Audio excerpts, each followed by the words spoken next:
Hello, everybody, and welcome to the newest indoor adventure in the wild beyond the Witchlight, Part 30, Heart's Desire. Today is September 25th, 2022, and you are loved. That is a very important thing that we like to remind each and every single one of our viewers and listeners at the beginning of each and every single one of these games. If this is your first time joining us, you can go to youtube.com/indooradventures to check up on all of the VODs of each of the games that we have played up until this point, or you can go towards anywhere audio casts are being made available for free. You can find us there under the same moniker.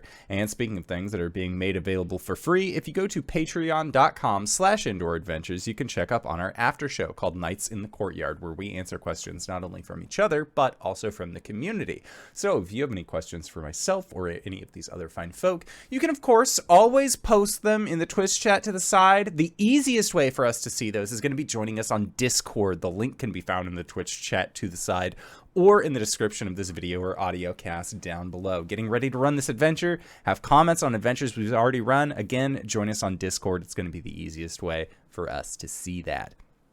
But let's say you already support us on Patreon, you already support us on YouTube and Twitch and all of those other wonderful places, and you're trying to think to yourself, where can I go to help support this fantastic show even more? Guess what, Acorns? I got your back, quite literally, in fact, because if you go to indooradventure.redbubble.com, we got t-shirts, we got posters, we got mugs, we got crop tops, throw pillows, shower curtains, aprons, clocks, posters, stickers, journals, and most importantly, we also have face masks. That's right, we got face masks with the symbol of Tiamat upon them, designed by our very own Cyberwolf 1201, where all of the proceeds of our masks and the rest of our merch is currently going to help support Doctors Without Borders. So, if you would like to help support a good cause, or possibly help support the show, you can again go to indooradventure.redbubble.com. That is indooradventure, no S at the end, .redbubble.com. But that is it for my opening spiel. So hey RJ, who are you playing today?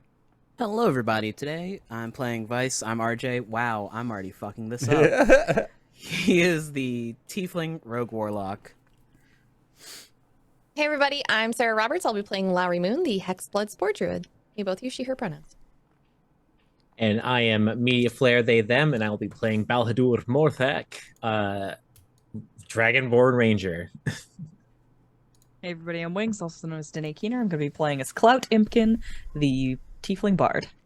And I'm the Indoor Adventurer, he, him, and tonight I shall be your Dungeon Master. So, last we left off, our group made it all the way into the Palace of Heart's Desire. Or not the Palace of Heart's Desire, into Motherhorn. You slayed Endlin Moongrave, also known as Bitter End or Creeping Lynn. You watched as Charme, a rather notorious individual, came stomping your way, demanding to speak to Creeping Lynn because the world around you was shuddering and turning to a crash. It was at that point that you were put into a very difficult position indeed, when the Darkling, known as Charme, put a dagger to Charme's neck, and commanding a set of shadows that she had been put in control of by Endlin, she made quick work of Charme, but only after you agreed that you would sign a contract giving her temporary Archfey power to maintain the land of Yon. Now, one might say that it wasn't the best play. Specifically, Balhadur did not believe that this was going to be the right call. Effectively, or especially after watching Charme skin part of Charme's arm where she had a symbol to Baba Yaga and then ate it, and that was not the only strange thing that Charme would eat this day. With Clout walking out into a performance-like setting where you watched Charme as this Darkling Elder, now given Archfey powers, rip the sun out of the sky and swallow it whole, much to the surprise and joy of the Darkling onlookers. Now they could exist in a land of permanent night and no longer worry about exploding into sunlight, as is, well, their way. Now, You were all informed that the way to the Palace of Heart's Desire was going to be by finding a bell that would summon some creatures that would then assist in carrying you to this palace. You managed to find the bell, but before anything ended up firing off on that, you wanted to make sure that you could get some rest. Also rescue Glister, a prisoner behind a magically locked door that had been dispelled, but thankfully with enough punches you were able to Kool-Aid man your way into the prison to then rescue Glister, return her to her sister Gleam, who then ended up shacking up with Clout. It was a good experience, all things considered. Vice was left writing out a series of letters. Lowry, you were spending some time, I believe, reading a book? Or no, you were attuning. You were attuning to the staff that had once belonged to Charme. And Balhadar, you had just gotten done kind of speaking with Vice in almost a grandfatherly-like way before also returning to the Briganock tunnels. Now, we're going to pick up in the morning. Everyone, regain all of your hit points, gain all of your spell slots, unless anyone has anything they would like to do over the evening specifically. If not, we can just move right into it. No worries. I think in the morning when people see Vice, there is a new weapon strapped to his hip. Okay. And what weapon is that? It's a katana. Of course it is.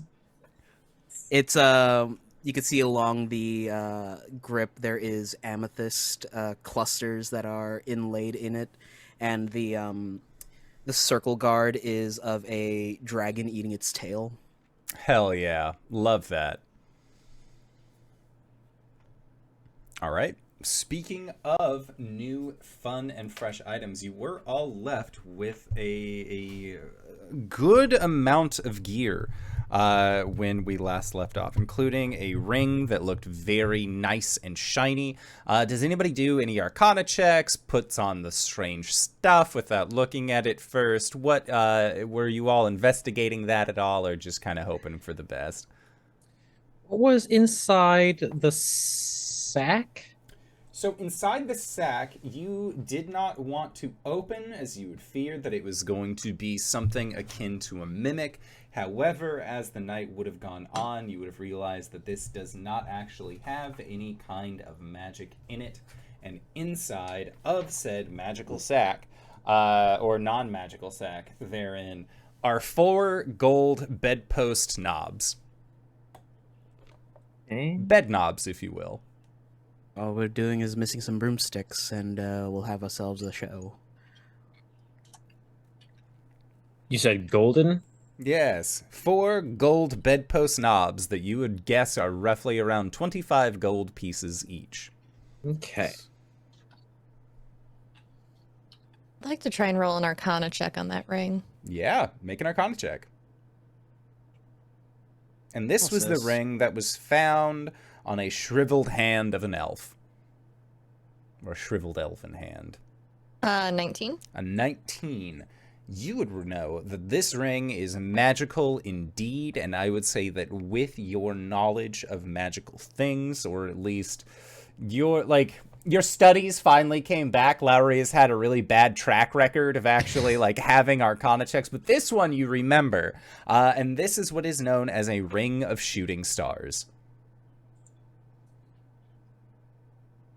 Oh, Alessandra had one of those. It's a star thingy. Ring of shooting stars. She'll tell. I think Vice picked that up.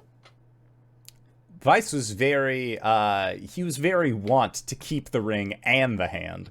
Or rather just the ring, and then Yeah, no, they threw the hand back into the box, and Yeah. then Val pocketed it. Oh. Do we need to check the hand too? Is the hand The magical? hand radiates no magic, except maybe a little bit of necromancy for preservation. In the same way that you would do gentle repose to keep it from decaying further. The hand might have some of that. Otherwise, it was just properly kept. Huh. Interesting. This is more aimed towards a more spell-focused person. I could use it, but if anyone else wants to. What's the ring? It's a ring of shooting stars. This ring has 6 charges. While wearing this ring in dim light or darkness, you can cast dancing light and light from the ring at will. The ring has 6 charges for the following other properties. It regains 1d6 expended charges daily. Fairy Fire. You can expend 1 charge as an action to cast Fairy Fire from the ring. Ball Lightning. You could expend 2 charges as an action to create 1 to 4 3-foot diameter spheres of lightning. The spheres you create, the less powerful each sphere is individually. The spheres last as long as you concentrate, as if concentrating on a spell for up to 1 minute. Each sphere sheds dim light in a 30-foot radius. As a bonus action, you can move each sphere up to 30 feet, but no farther than 120 feet away from you. And when a creature other than you comes within 5 feet of the sphere discharges lightning at the creature and disappears. That creature must make a DC 15 dexterity saving throw on a failed save. The creature takes lightning damage based on the number of spheres you've created. So if you created 4 spheres, it's 2d4, all the way up to 1 sphere, which is 4d12 of lightning damage. And don't forget the shooting stars, which are after the chart. You can expend 1 to 3 charges as an action. For every charge you spend, you launch a glowing mote of light from the ring at a point you can see within 60 feet of you.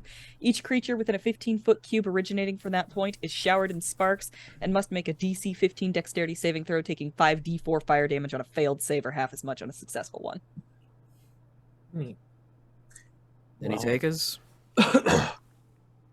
Its core value is helping people see. Does any of you struggle with seeing in the dark? I can even see in magical darkness. Otherwise, as far as I've seen, the 3 of you are close quarters combatants most of the time, so shooting lightning where you should be standing might be a bit dangerous. I'm one to agree with you there. Or it could be a good opener for someone who is melee. Who typically acts first within the group. Vice looks around. Everyone's just staring at Vice. Mm-hmm. Who indeed? Who indeed? I'm usually concentrating on other things, man. Alright. You'll slip it on next to his signet ring. Okay. Can I try to press my luck with Lowry and see if the unicorn mask has any properties we can use? Yeah. Make another Arcana check. I will assist you with that because I'm proficient in it. Or you I got a off. natural 20. You got a nat 20. Okay. I hope we don't get into combat because I'm using up all of my luck now. Bwomp, bwomp, bwomp, bwomp. Look, you were the one who asked me to let you punch something before, so I'll just mark no combat.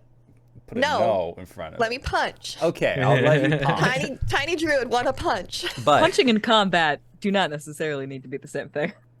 That's true. for now, you know that the mask itself does not have any specific properties. However, there is a very interesting thing to note about this mask, which is that the unicorn's horn portion of it that still extends out has remained unchanged. It looks like the unicorn's horn in and of itself is still an element of this mask.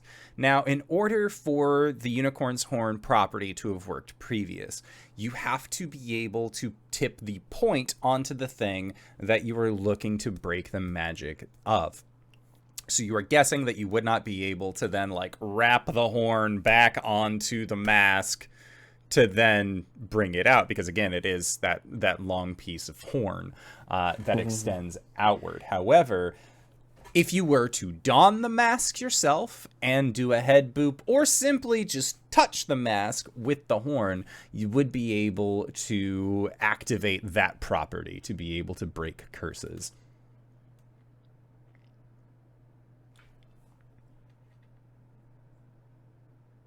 However, you prognosis. do not know the means to activate that ability through this horn, so that still remains to be seen, but it at least gives a good direction.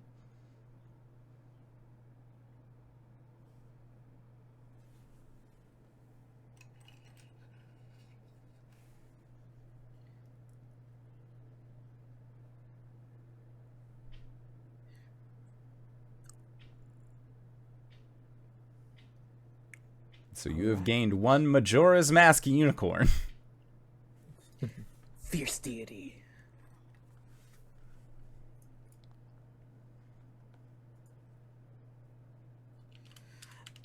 Alright, what's the plan today, everyone?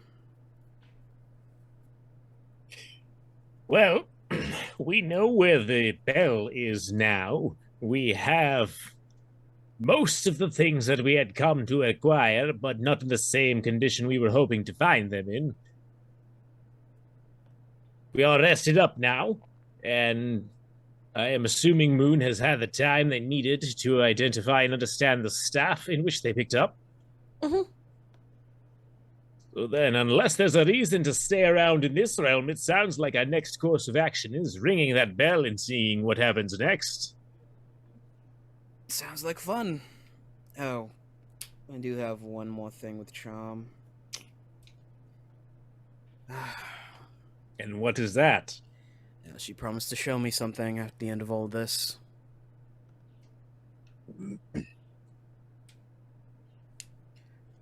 Okay. What she's been stealing from all the other hags.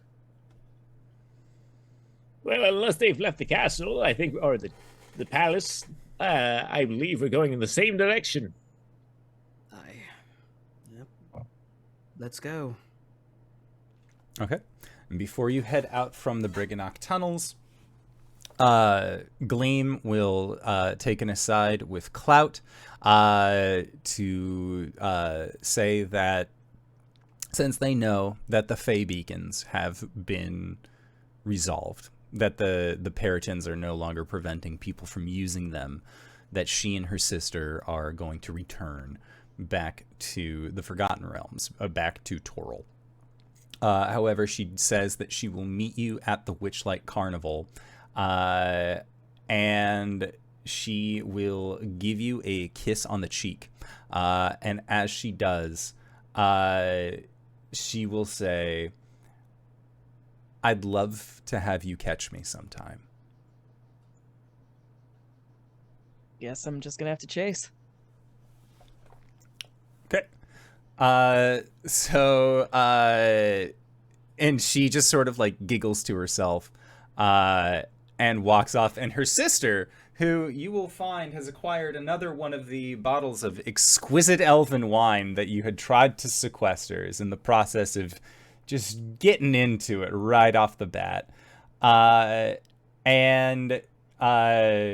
She walks up and, like, as her sister's leaving, she makes a quick aside to you as well and says, "You're not that smart, but I think that's why she likes you."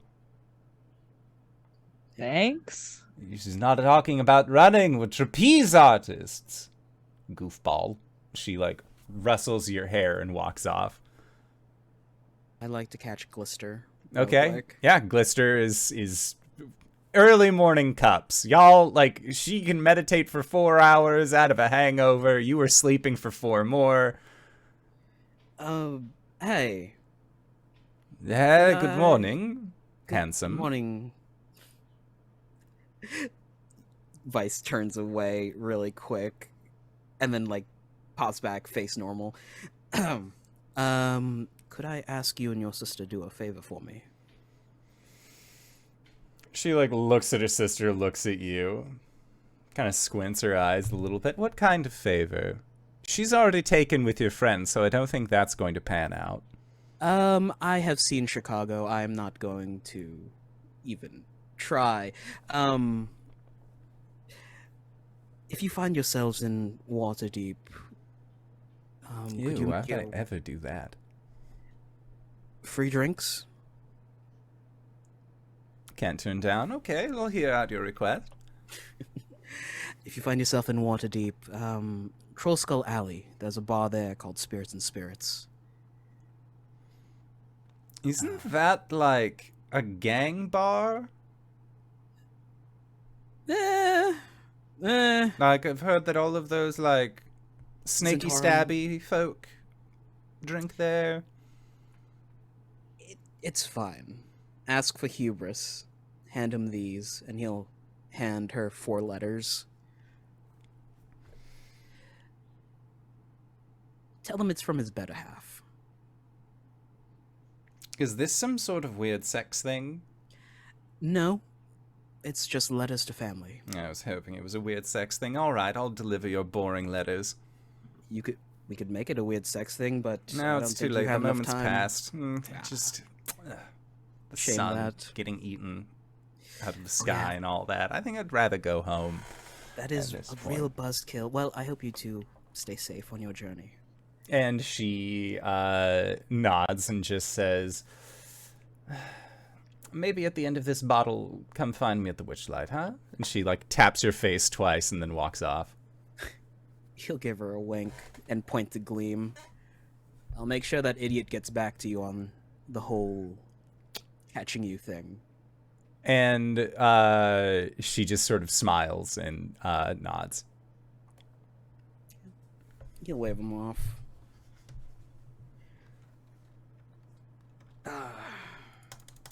Well, what are we standing around here for? Waiting for you to finish. Now that you have, onward. Vice throws an arm around Bahadur's shoulders. It was a rhetorical question. But if there's an opportunity not to lose. Okay. So yeah, you guys make your way back to Motherhorn, and you can see that even though it is under new management is doing its best to work fast and make this transition just happen as quickly as possible. They don't want any lingering thoughts or ideas about previous management kind of extending over into new management's territory, and Hurley is doing his best to make sure that everything is tip-top shape. They seem to be taking their duties rather well, or at least taking to them rather well, anyways. But you are directed to where the storm balloon was, where Charme that was Charme's mode of operations before, her method of travel, and on the way up you can see that the cloud that is holding it has actually grown exponentially. It's about 2 times as large as it was previously, and you can see that there are, like, darkling after darkling is walking into what used to be a quite smaller vessel attached to the bottom of this storm cloud. But Vice, you end up coming up, and Charme, you can see, is in the process of, like, directing these darklings as to how best to maneuver, how best to get inside, that sort of thing.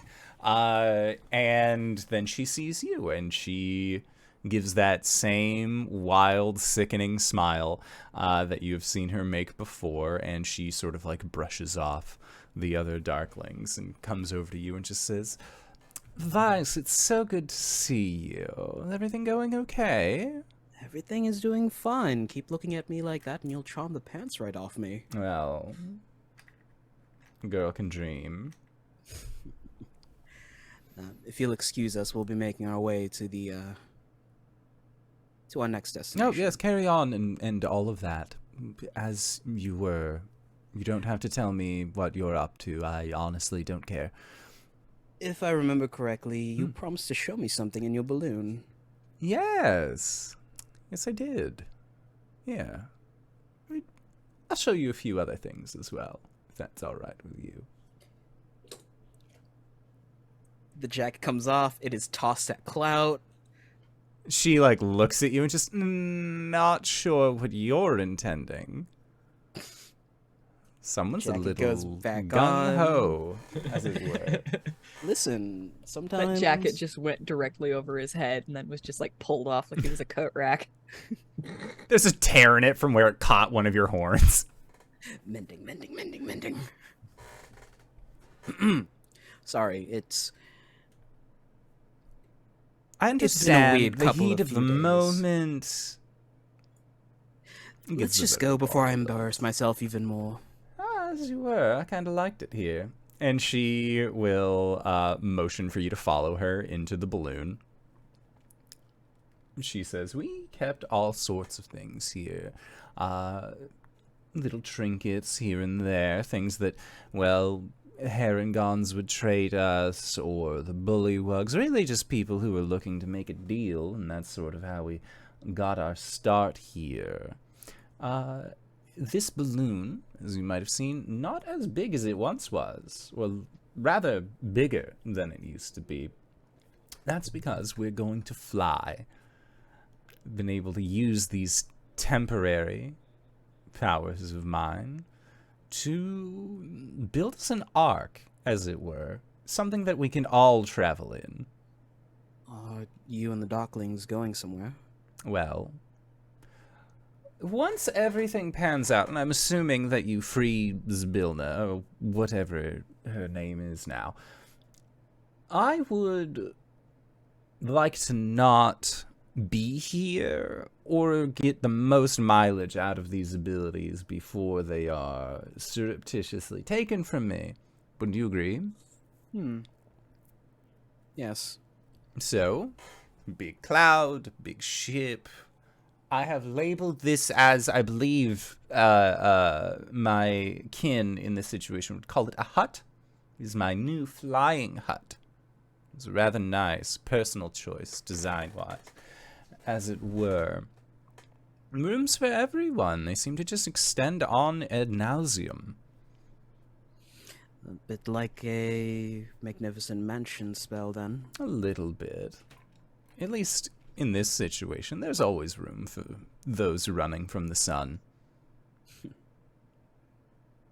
Well, if you're still around after all this is over, I might take you up on a small ride. Like I said, I don't plan on staying here for long. Get everything ship-shape, and then as soon as things go a little sideways, maybe take a dip. That sounds good. Oh, it sounds better than good. I have big plans, but that's not why you decided to stop by, is it? No, curiosity got the better of me. Oh, curious about what? I am single, seeing as how that was what you were interested in at the very start of this, but again, time does not exactly... No offense to you, I'm sure that you would be a delight, but I have better things to do. Oh, no, that's perfectly fine. No, you told me when we were first striking out the contract that you had something to show me. Oh, You yes. Really, specify, and thus curiosity got the better of me. Yes. No, you were interested in the thread, correct? That was the last thing that you had expressed. Well, I still have it. Do you want to know how it works? She says, sort of like unspooling it from one of her small, like, dagger pouches. Yes. How does it work? What color is it? Looks at the thread. And the color last you saw was a very... Fuzzy silver or It was something? like yeah, kind of like a fuzzier white, fuzzy silvery color. It almost looks like it has like a fur texture to it. Now that you're able to see it closer. Fuzzy? White silver? Interesting. What, is it different for everyone else? Yes, actually. Oh. I mean, the rest of us are there, right? Vice had let's asked, do that, like, actually. I would like to go into the balloon by ourselves, because I don't know if Got things it, are gonna okay. get sexy. Yeah. No worries. Yep. What does that mean? Well, the thread is the color of the thing that you hold most dearly, the thing that you love more than anything, I believe. Let me just check my big book. No, it's your most hated thing. Ah, I think it's your biggest failure. Well, let's see It here. was something depressing. I remember that. Because Because it was both Vice and Pam what seen it. Yeah, my memory is their biggest failure. ba. This thread Or just maybe has that was- Vice on it. What the fuck? That might have just been a theory. A game theory. Yeah. Thanks for watching, everyone. Yeah.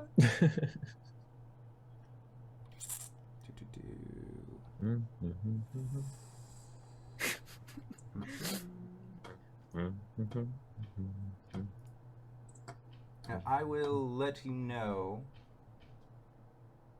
I was fairly certain. I'm pretty sure Danae's right. It's your biggest failure or something, or regret. How about the three who aren't in this scene talk amongst themselves, and I can find it real quick. So you've just seen Vice walk off with this temporary Archfey, and Darklings are going back and forth. How long do we let him go in there before we go after him? What's their usual endurance limit? You know what? I couldn't tell you. We'll give them 15. Moon, would you happen to be able to do me a favor and embed a tooth in this air vehicle? That's not how it works. Can I borrow a coin from someone then? I am attempting to put something familiar that I can have my scholars trace later in case they do intend to do some sort of rebellion or war in the future. I can spot you, Silver. Mm-hmm. Okay. Ting witcha. I would like to try to find a way to subtly hammer this in between two boards on the building part that's underneath the cloud. Yeah, for sure. Make a sleight of hand check to do this without getting noticed. Okay. I'll guide you. Thanks. When I say guide, I mean inspiration. You know, the thing that a bard can do. 1d8. D8? Okay. I'm gonna take plausible deniability as a fellow hag, and I will meet up with you all later. All right, so that totals to 14. Okay. Sounds good. So with a 14, you are able to put this on. You see some Darklings are like they kind of look over and see you doing a thing, but it doesn't matter to them. They'll make a note of it later, but chances are they probably won't act on it. Okay. Meanwhile, in the area, the thread itself is the color of frustration, and self-doubt is perceived by the one looking upon it. Great. Vice, you can make a quick history check. Is this entertaining? Buddy, 16. A 16. Now that you have an understanding of what that thread is showing you, the coloration, the patterning, it does remind you of someone. Specifically an old partner of yours that in a different life you may have opened up a bar with and gone on many adventures in Waterdeep. But this looks like that same lush, silvery white fur that she has. May I? He'll say, reaching for the thread.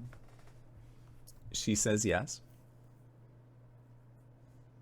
Runs a finger along it. It feels just like that fur. Well, that's rather depressing. Isn't it, though?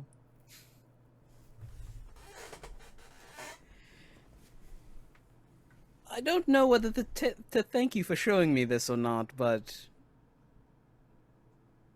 I guess I'm still finding out things about myself. Do you want to know what I see? If you're willing to share. Of course. To me, it's a dull gray. And it's nothing. I have no regrets over the things that I've done. And so, this threat is meaningless to me. If you'd like to purchase it, you seem rather smitten by its texture, I'd be willing to part with it, if you'd like. He will reach behind himself and pull out the ornithopter. A trade. I doubt I have enough gold to actually purchase this from you. That's fair. Then a trade it is. And she will extend out the thread. He'll hand her the ornithopter and take the thread. Okay. Yep. Solid trade. We already have so many ways of flying. We don't need another. Yeah. Well, you say Honestly. that, but then it is. I am rather busy, but did you have anything else? Any other questions, comments, concerns?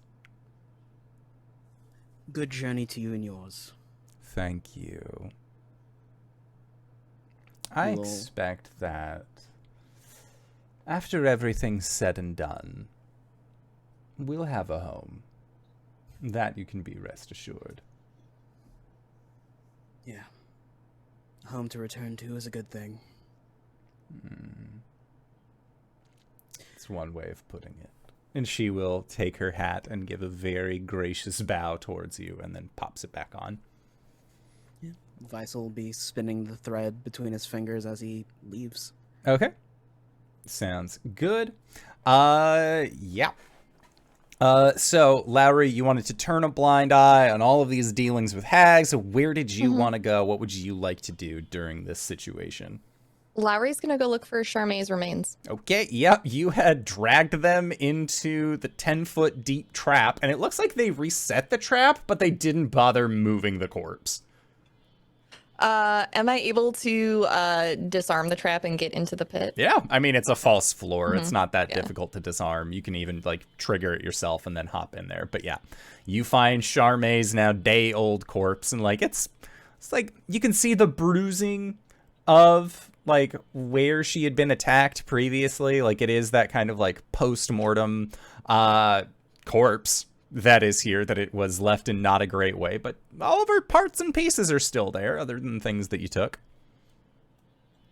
Lowry's gonna lean over Charme and with a very blank look on her face say, Let's see if Pam was right and if you can still be useful.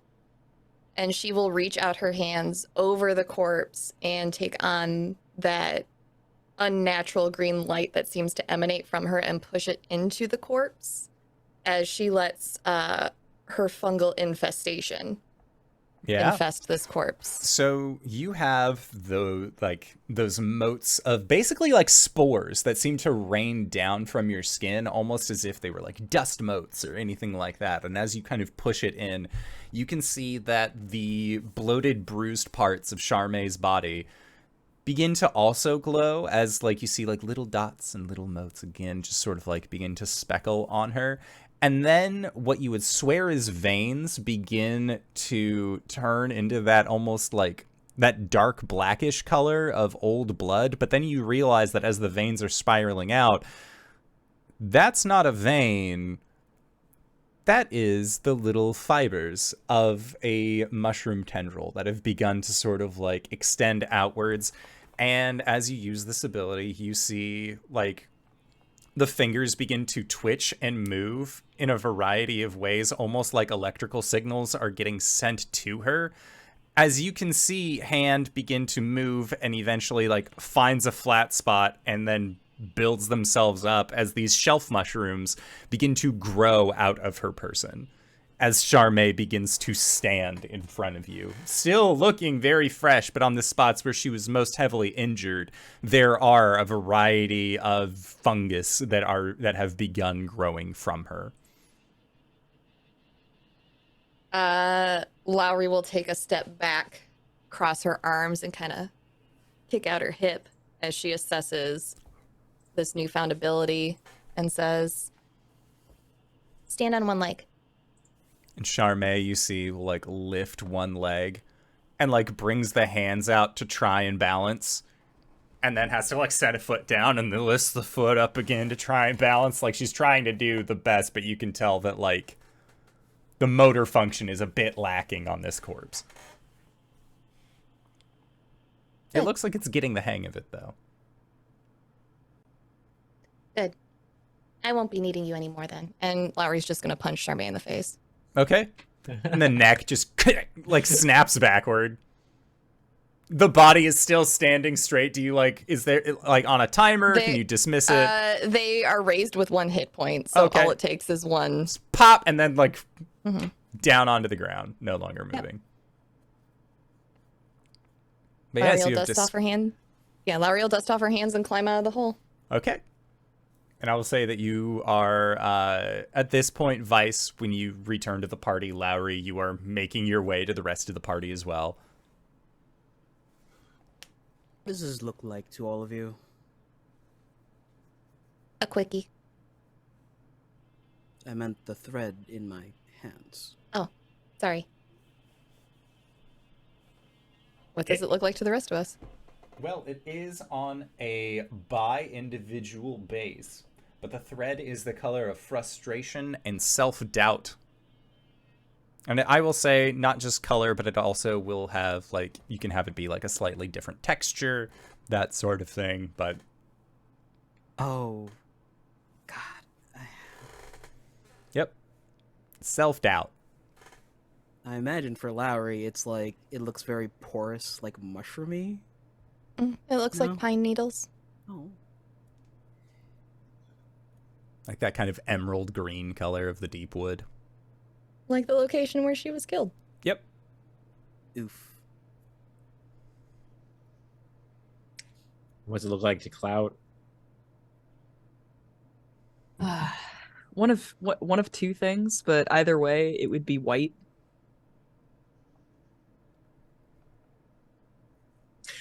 What string? Huh. Why am I not surprised? Vice will just tuck it away. Alright. Did we take care of everything we needed to take care of? Mm-hmm. I'm going to see how many of those jars up there I can carry, but otherwise I am ready to go. Don't we have a bag of holding? Do you also have a bag of holding? Pam had the bag of holding, but I believe it was an infusion. So I we think do at not some have it. point someone got a bag of holding as a gift Old from Man Nib? Oh, yeah, old man. Because I got Yeah. boots of elven kind.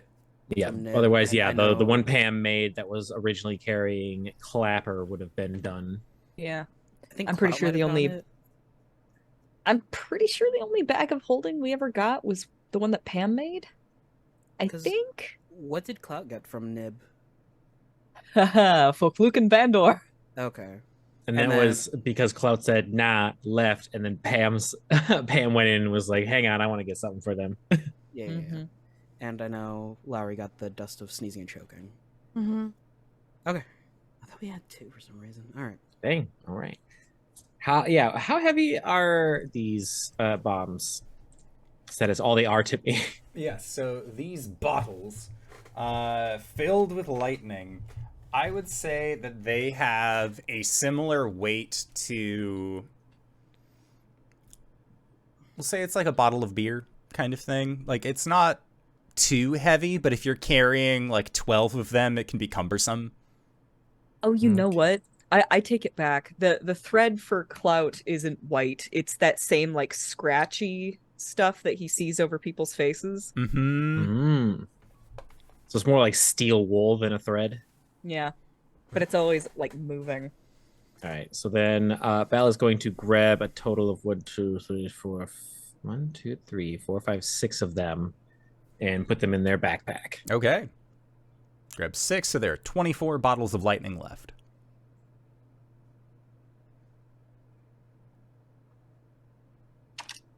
Exactly do these do? Well, there's some sort of potion, like an incredibly caffeinated drink to some types, but to those who cannot handle the effects, they also function as a fantastic explosive device. Huh. Vice walks to a window, looks out of it, and sees if it's clear down there or not. Yeah, it looks like there is a drop to the a bottom floor without any goblin or stage performer idling about. Fire in the hole! Hello. See, there is an electrical burst as the bottle breaks on the ground. Yeah, interesting. Vice will take up 3 vials. Okay, All right, so there's 20 still on the shelves. 21. 'Cause you Well, took one just got Oh, yeeted. yeah. Okay, yep, so 20 left. How heavy are they? It's like a bottle of beer. It's not overly heavy, but again, if you're carrying multiples of them, they can be a bit cumbersome. Like one beer by itself, not bad. If you're trying to carry an 18 pack in your backpack somewhere, like you're gonna feel the strain of all of that weight. Yeah, from the imagery in D&D Beyond, a spell bottle, which is a bottle containing a spell, it looks like the size of like a beer bottle with a little string you can tie to your belt. Mm-hmm. Okay. Lowry's gonna ditch her torches and 50 feet of rope to make room. She'll take 10 of them and work them into her kit and onto her person. Okay. I'll add the 50 feet of rope to Vice's kit. Clout will take 0 of them. Because if you're hitting close range, that could be a bad thing. Yeah. No, if he's gonna get rough and tumble with somebody, he doesn't want one of those in his pocket. Or do you? Ah, Is that lightning in your pocket? Are you happy to see me? lightning. It's lightning. Smash. What's the item listed as on D&D Beyond? I don't know. Does it say? Okay. I just made a custom item called Bottled Lightning. Otherwise, yeah, you can do spell bottle, which is a magic item in D&D, and just type in the name of the spell in the description.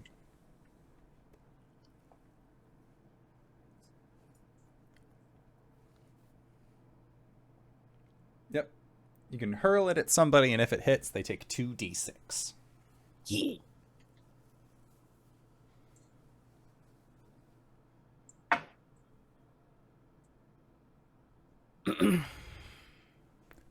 So up here, beyond these rafters here, is a bell that they hit at some point. It's not too difficult to climb up, but I suppose we need to get up there and ring it, or have someone ring it, and we all stand by for, I think, some sort of birds it was. Cranes. Alright. Hey, strong man. Oh, Ring you my mean bell. me. Rephrase, please. Take it literally. Ring my bell. Just punches him. Ah! No. He'll go and pull the bell. Okay.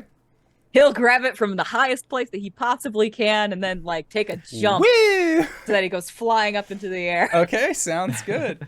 And then I cast my Ring of Shooting Stars at him.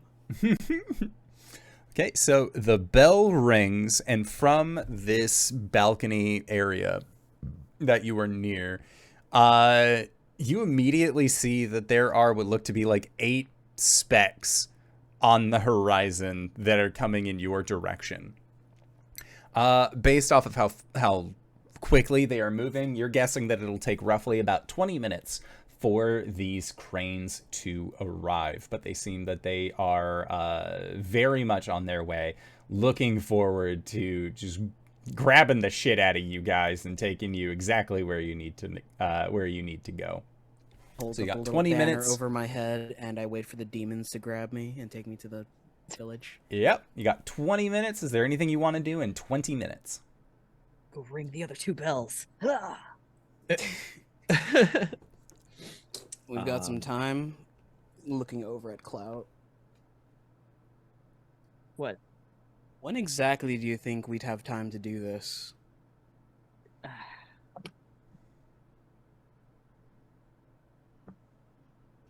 What, do you think we're not gonna have any time afterwards? Trying to do what? Tell this gooba who he is. I mean, we've got a flight plus 20 minutes wait. It might be helpful to you. Yeah, it might. Or it might make me a blubbering mess. And that's something you can reflect upon to find out why it was so damaging to you. Damn. We have a long flight ahead of us, too, I assume. God damn. Lowry's gonna take Clout by both hands. There's an option that, or there's a possibility that we may be walking into more dangerous things. So would you rather know, or if something happens to all of us, would you rather die not ever knowing and just wondering? It's hard to say. If we do run into anything dangerous, I want to be able to do something about it. I don't want to be second guessing myself or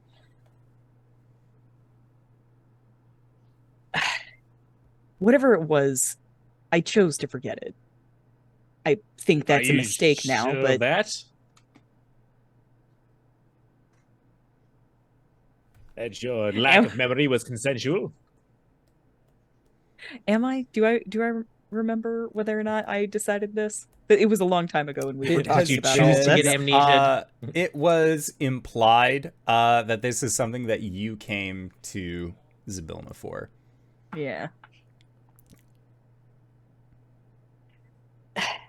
I think it was a mistake now, but I'm worried about why I would make that decision to begin with. It's got to be something bad, right? No. It Not could have just been something you weren't ready to face at the time. Mm-hmm. Makes you think I'm ready now. Because you might die soon. And I you can might see, die like, soon. now they're only, like, 10 minutes away. These large birds that are just, like, flapping. Long beaks just sailing in your way. And they are, like, dead set in the direction of the bell. Ultimately, it's your choice, Clout, but we'll help you through it.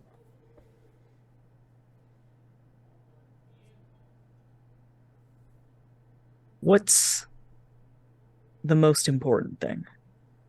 The most important thing is you, memory loss or not, have not changed at all. You're still fucking boorish, pig-headed, and an asshole. I don't think you're an asshole. Endearingly. Parentheses. So if I haven't changed at all, then well, what was the point? I don't know, honestly. That is something you have to ask yourself. I just know the beginning. Where you ended up is on you.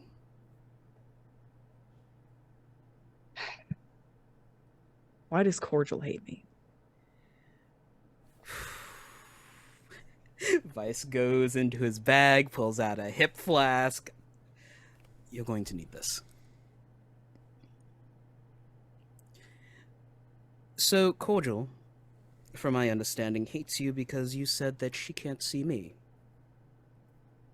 And I couldn't see her. Oh, wait a sec. What the fuck did you do? Loathers am I to say it. When I was younger, I was a bit of a womanizer, mandanizer. I didn't treat people right. But never you or Cordial. I always tried to do right by you too. I think old you was concerned that I might pull something with her and forbade us from seeing each other again. I did my best not to see her while we were in Waterdeep.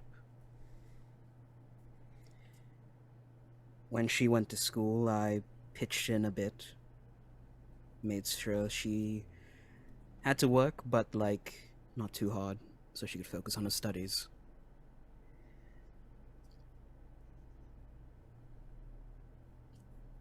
That's for the most part it. What, just not being able to see you? think you were right good about it. I believe you two had a falling out. You did coddle her quite a bit. She was growing into her own person.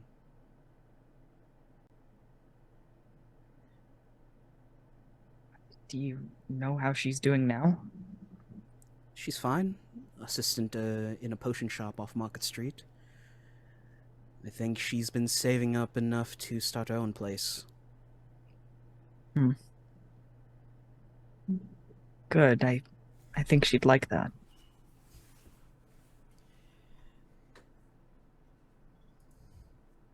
Been out here for 8 years over this?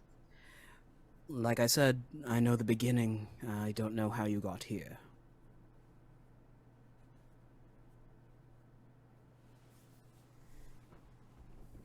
Thanks, I guess. Again, you haven't changed much, if that matters.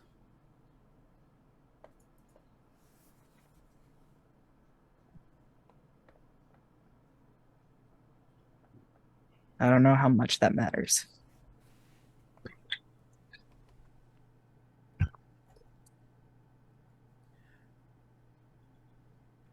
If you ever do find yourself in the city of Waterdeep,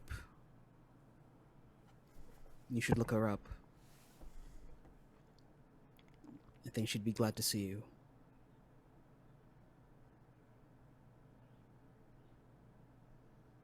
Yeah. Might be time.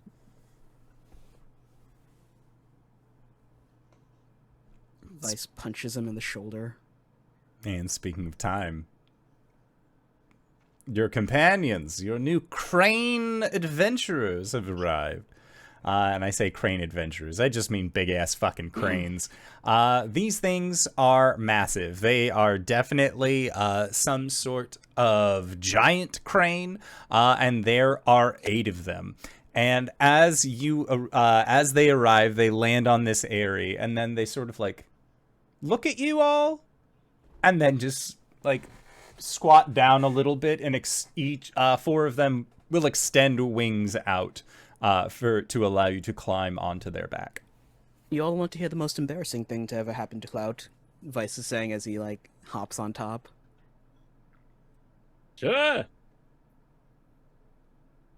Looks to Clout. Just kind of gives him a look. Well, there Whatever was whatever I say, it's not going to stop you. there was one time we were having some food in our bunks when we used to work together. He spilt beef broth all down his front, and his bed sheets smelled to high heavens for like a few weeks.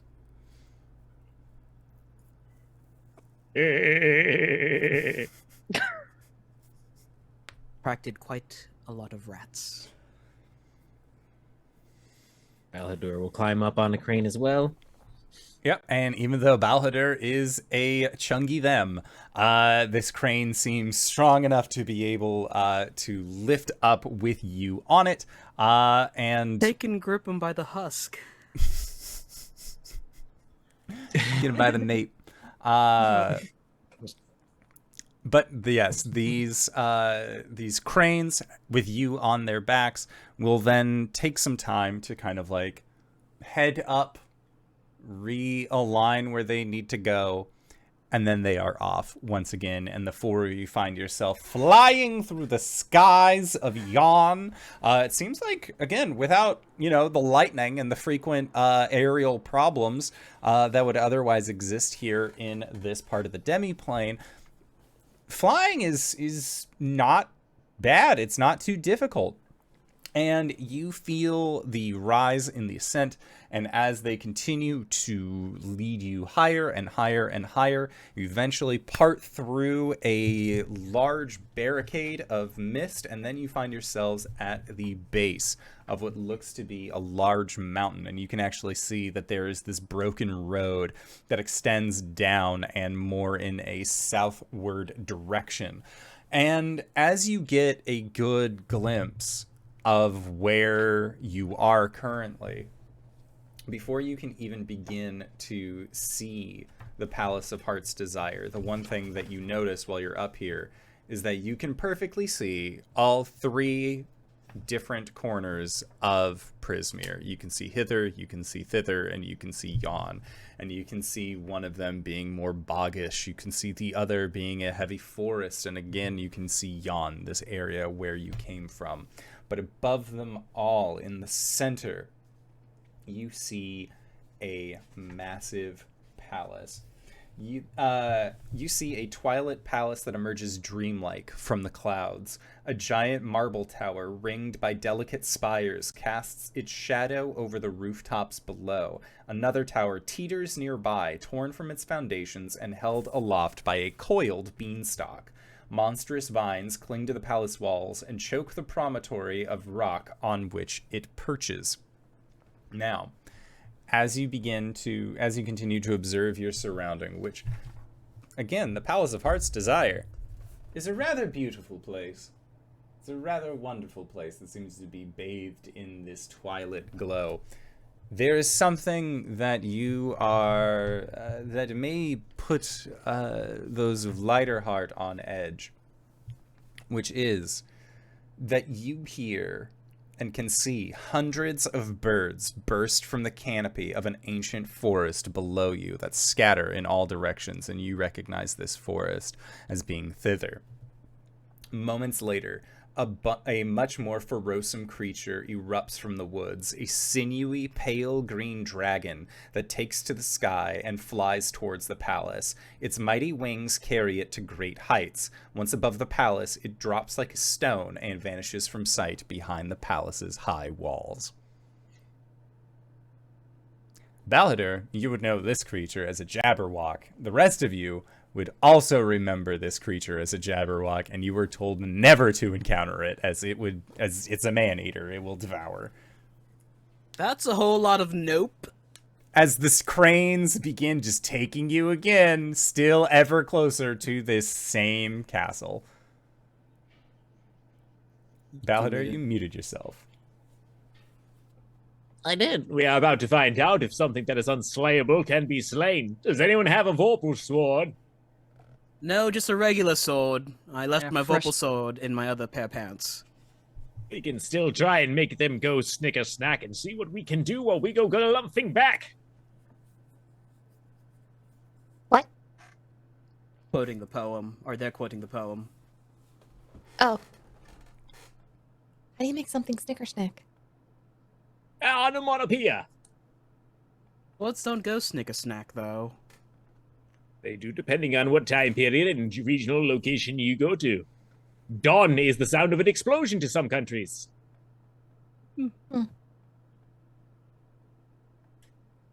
Okay. So, as these cranes continue to take you, you pass by what looks like a large outer gate. Again, you can kind of see that there is the main palace in the back. As you're passing over the gate, there are two towers, one on the right, one on the left. But the cranes seem very set on taking you down into a garden. And as you arrive into this garden, the scent of roses, cow's lips, and hyacinths suffuse this vast garden. Ahead, a ring of standing stones rise from the flower beds. Glittering streams divide the garden and connect with a large pond shaded by the willows. The garden is silent, save for the sounds of music and voices coming from a colorful pavilion by the front gate. Yeah, the cranes then land. They allow you to then step off, and then as soon as you are off the cranes, they just immediately alight again and are gone. Was I under the wrong assumption that this place was supposed to be abandoned? I mean, abandoned doesn't necessarily mean icky. And by the original denizens, at least. Severely neglected based on the way that tower looks, but uninhabited, I don't think was something we knew for sure. Right.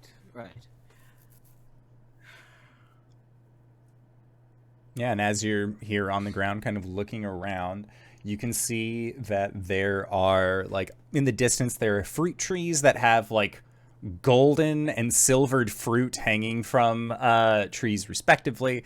And you also notice, looking at the streams, that the water is actually caught mid-flow. It does not seem to be moving. You look over at flowers and you can see bees lazily, like, emerging, like, coming off of the flower with pollen still trailing behind them, and the pollen also is frozen still in time with this bee set along with it. It seems like this landscape and things that you are taking more general notice of are beyond time. They are stuck in a stasis. If I were to prod a bee, like move it, is it stuck there or does it just like boonk? You are met with an impossible force that prevents you from pushing the bee farther than where it is. Lowry's gonna reach down and try and run her hands through the stationary water. Okay, your fingers, like, slide into it. And as you bring your fingers back, it's almost like there is, like, a surface tension, albeit of gelatin, that seems to, like, push back on you. It seems very thick and malleable, but overall it is still doing its best to maintain this kind of non-Newtonian element to it. Well, this explains why it looks so nice. Vice, if I can borrow your shoulder for balance. Balhadur would like to place one foot on top of the mid-flight bee, and then, with the support of Vice's shoulder, raise their left foot to see if the bee can support their weight with their unfathomable force. It would appear as though this bee caught mid-flight is able to support you. With its tiny bumbly wings are able to support not only itself but you. This is extremely interesting. We should write about this in the Elder Scrolls.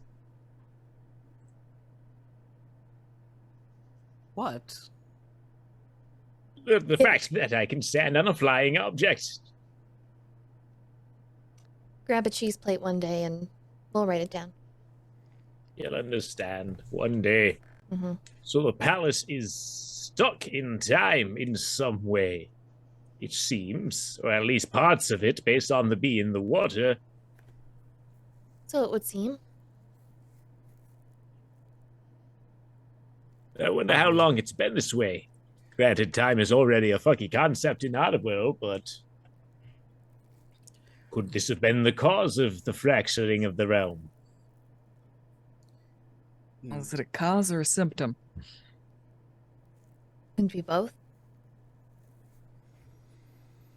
A survey around the area, besides the bee in the water, looking further ahead. Do trees in the area sway at all? Does, like, the beanstalk have any motion to it? The beanstalk looks like it is relatively stationary. Make a perception check. Make a perception check. Rolling dice, seeing scores.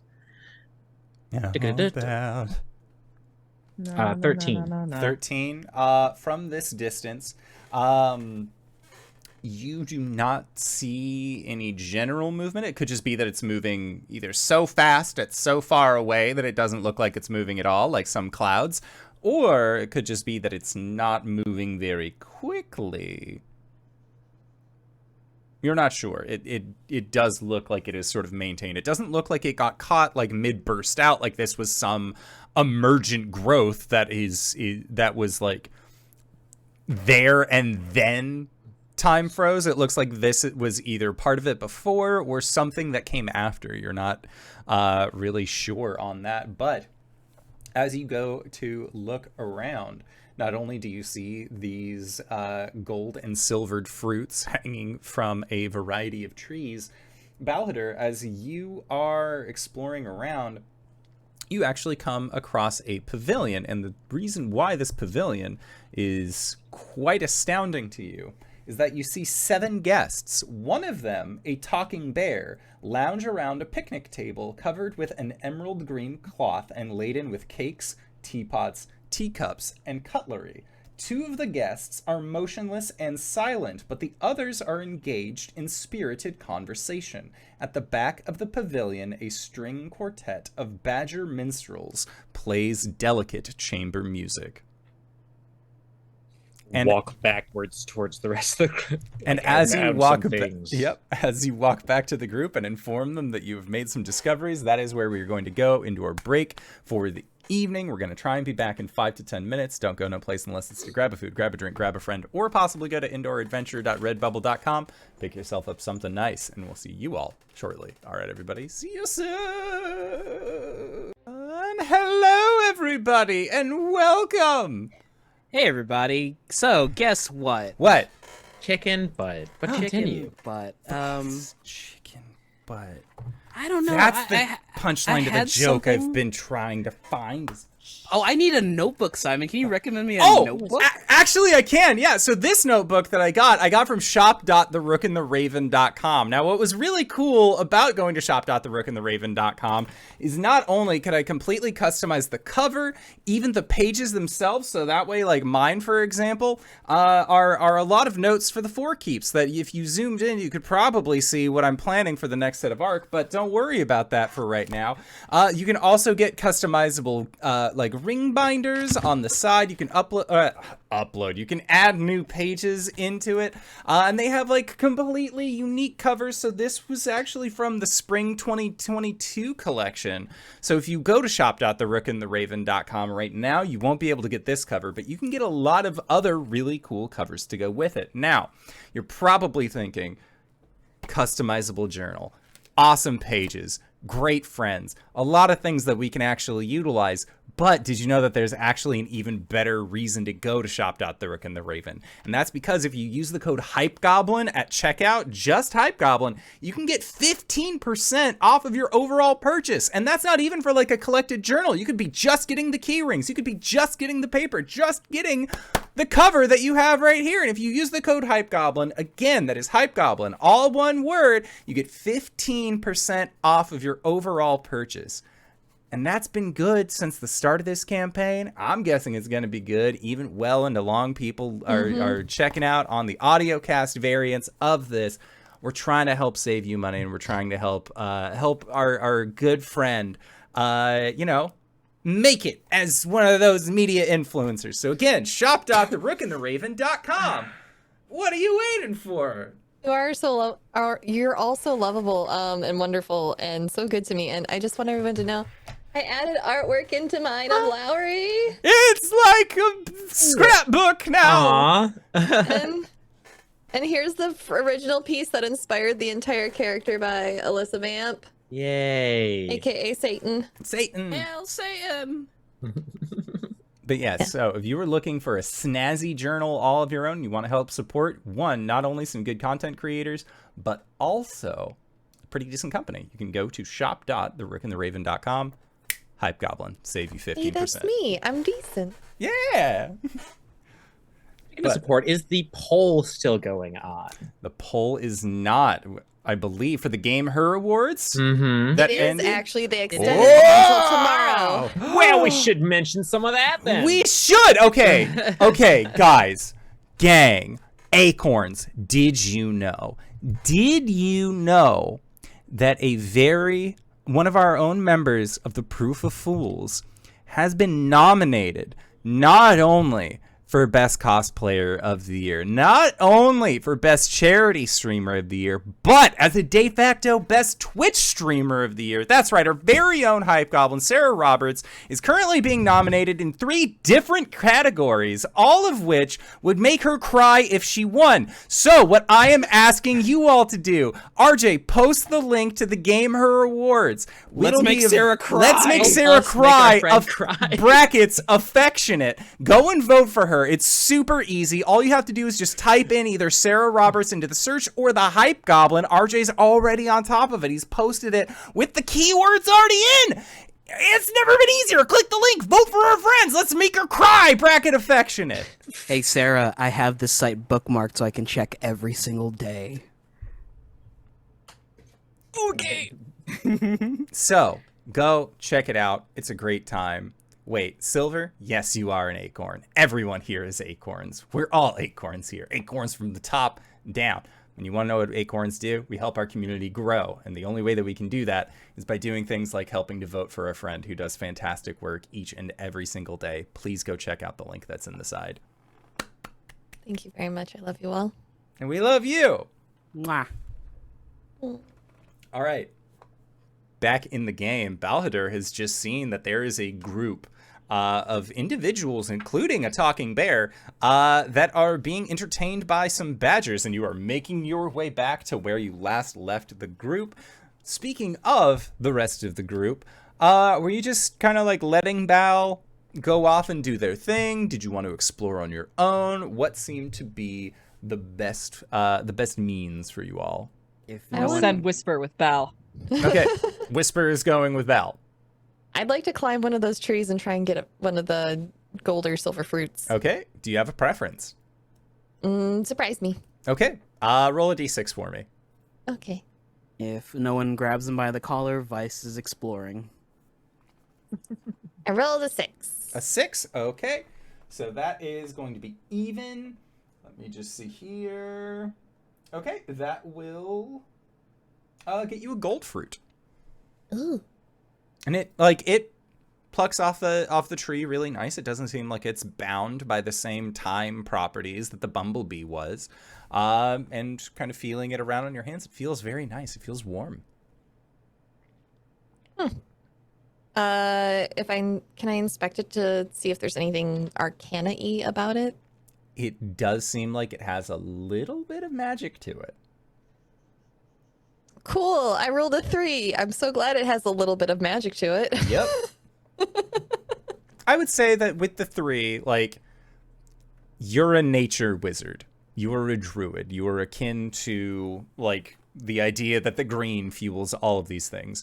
You are guessing that there is no way that fruit growing nearby the palace of an archfey that has been time locked does not have some kind of, like, resident, like, either like a film on the outside or like it itself is magical, but you definitely get a magical property from this.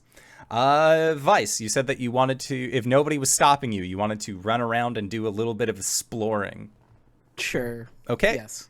Is anybody stopping Vice? Because Bal went off exploring, Lowry's climbing a tree, and Clout, you're just sitting there being like, why was I an asshole earlier in my life?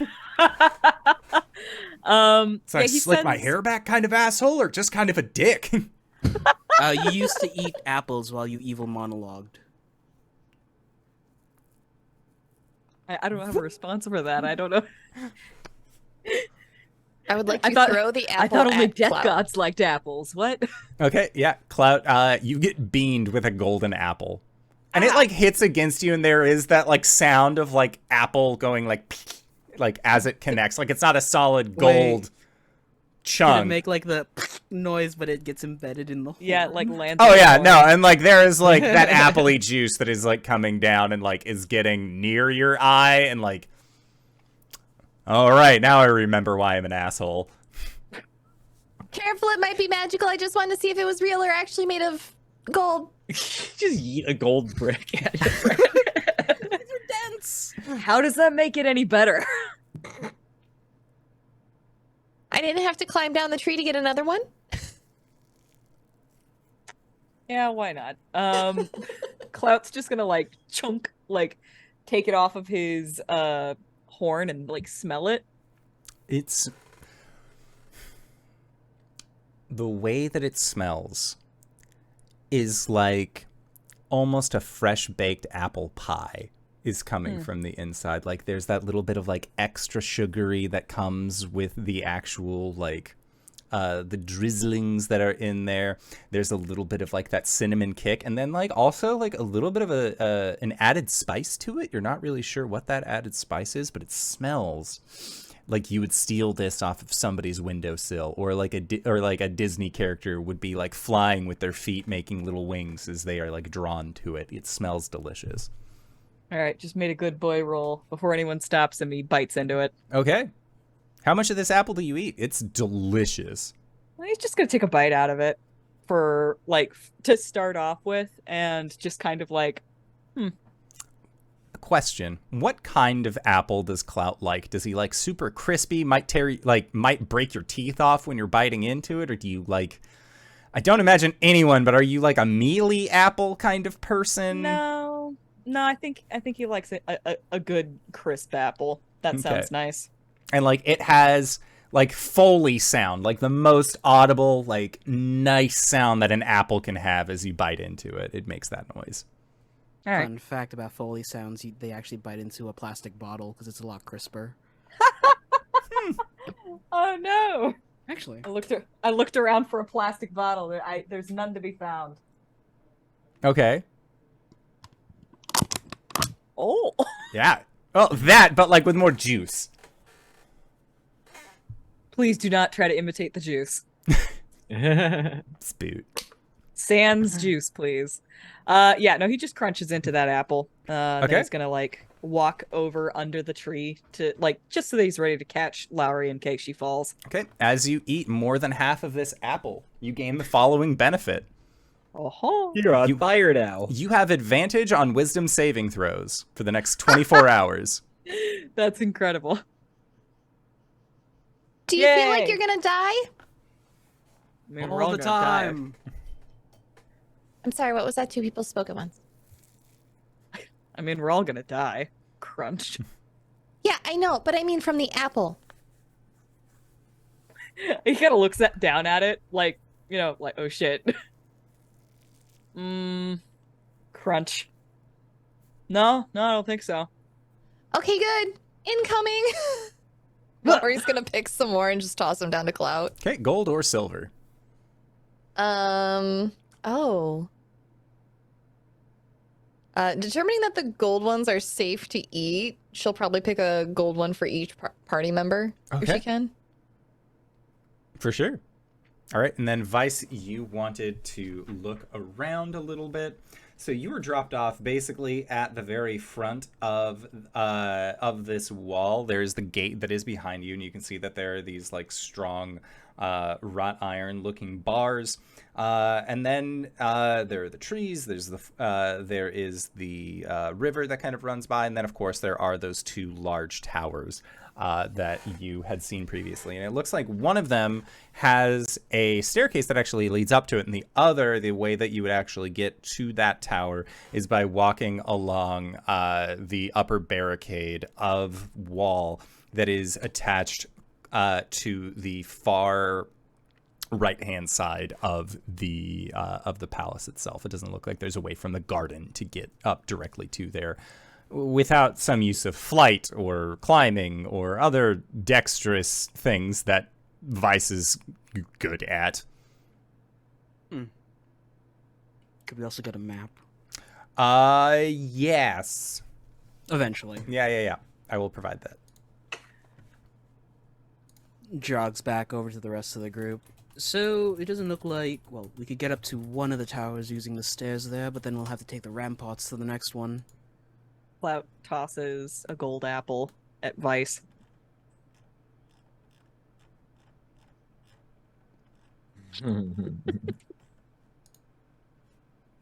Lowry jumps down from the tree. Oh, you didn't eat that, did you? They're poisonous. We all gotta die sometime. How? Okay. Rats, I was hoping for at least a little panic.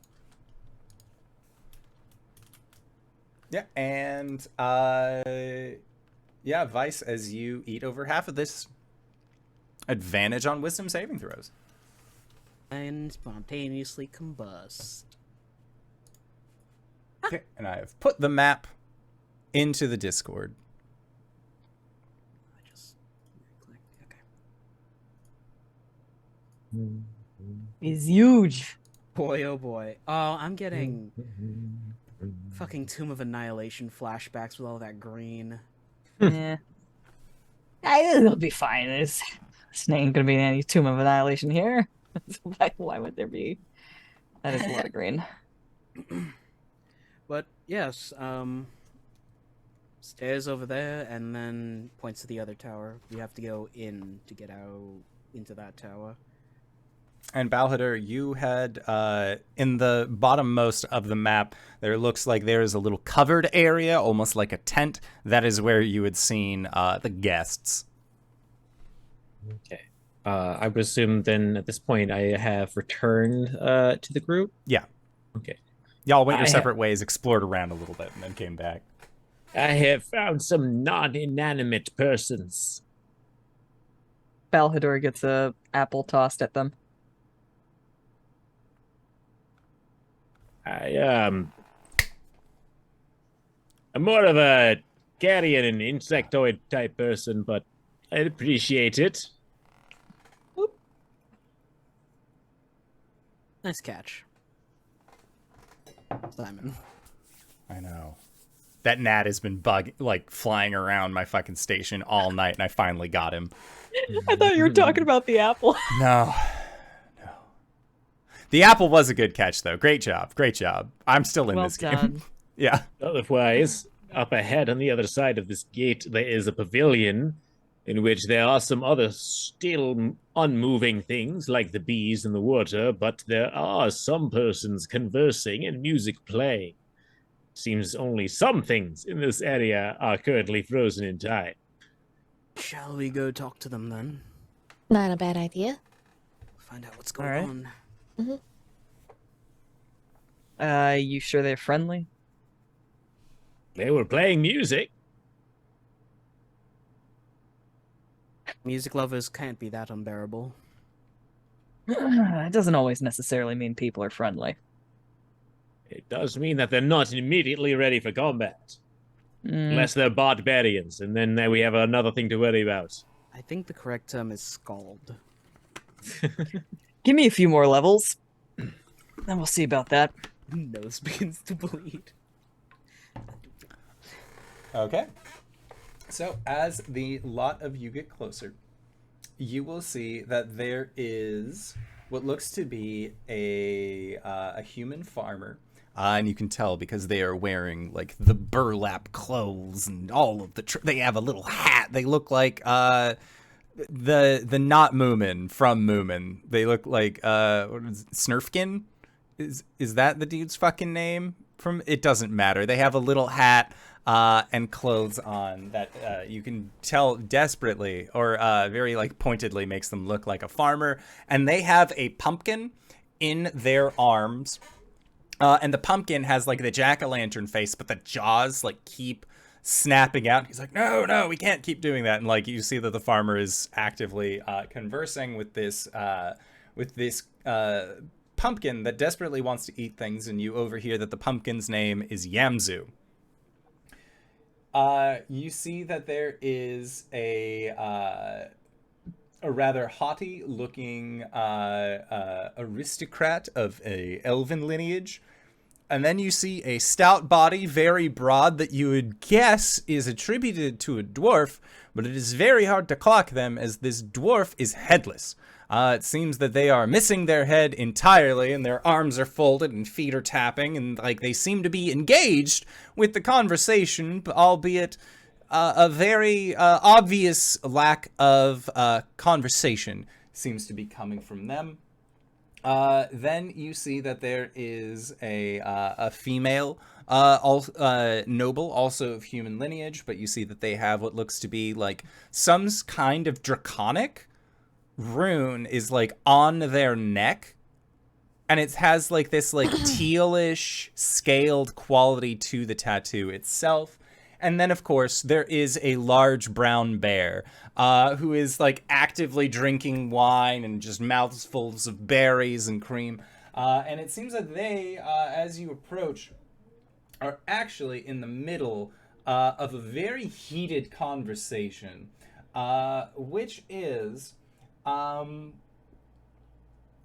are having a very animated conversation about whether clotted cream should be applied to a scone before or after the jam. And it seems like this bear is trying to understand why you would not just, like, what is the point of these things? Tell me. And like they're picking up on it and like just like drooling in that big bearish kind of way as they do. No, it's worse Actually- than I thought. They're sophisticates. Vice will walk over. Actually, if you slice the the scone in the middle and then apply the clotted cream on one side and then jam to the other, that probably avoids your problem. You see my point. And as you say this, one of the individuals says, "Yes, exactly. That is what I was trying to." Oh, Hello. oh, I see. Hello, newcomers. Hello, welcome.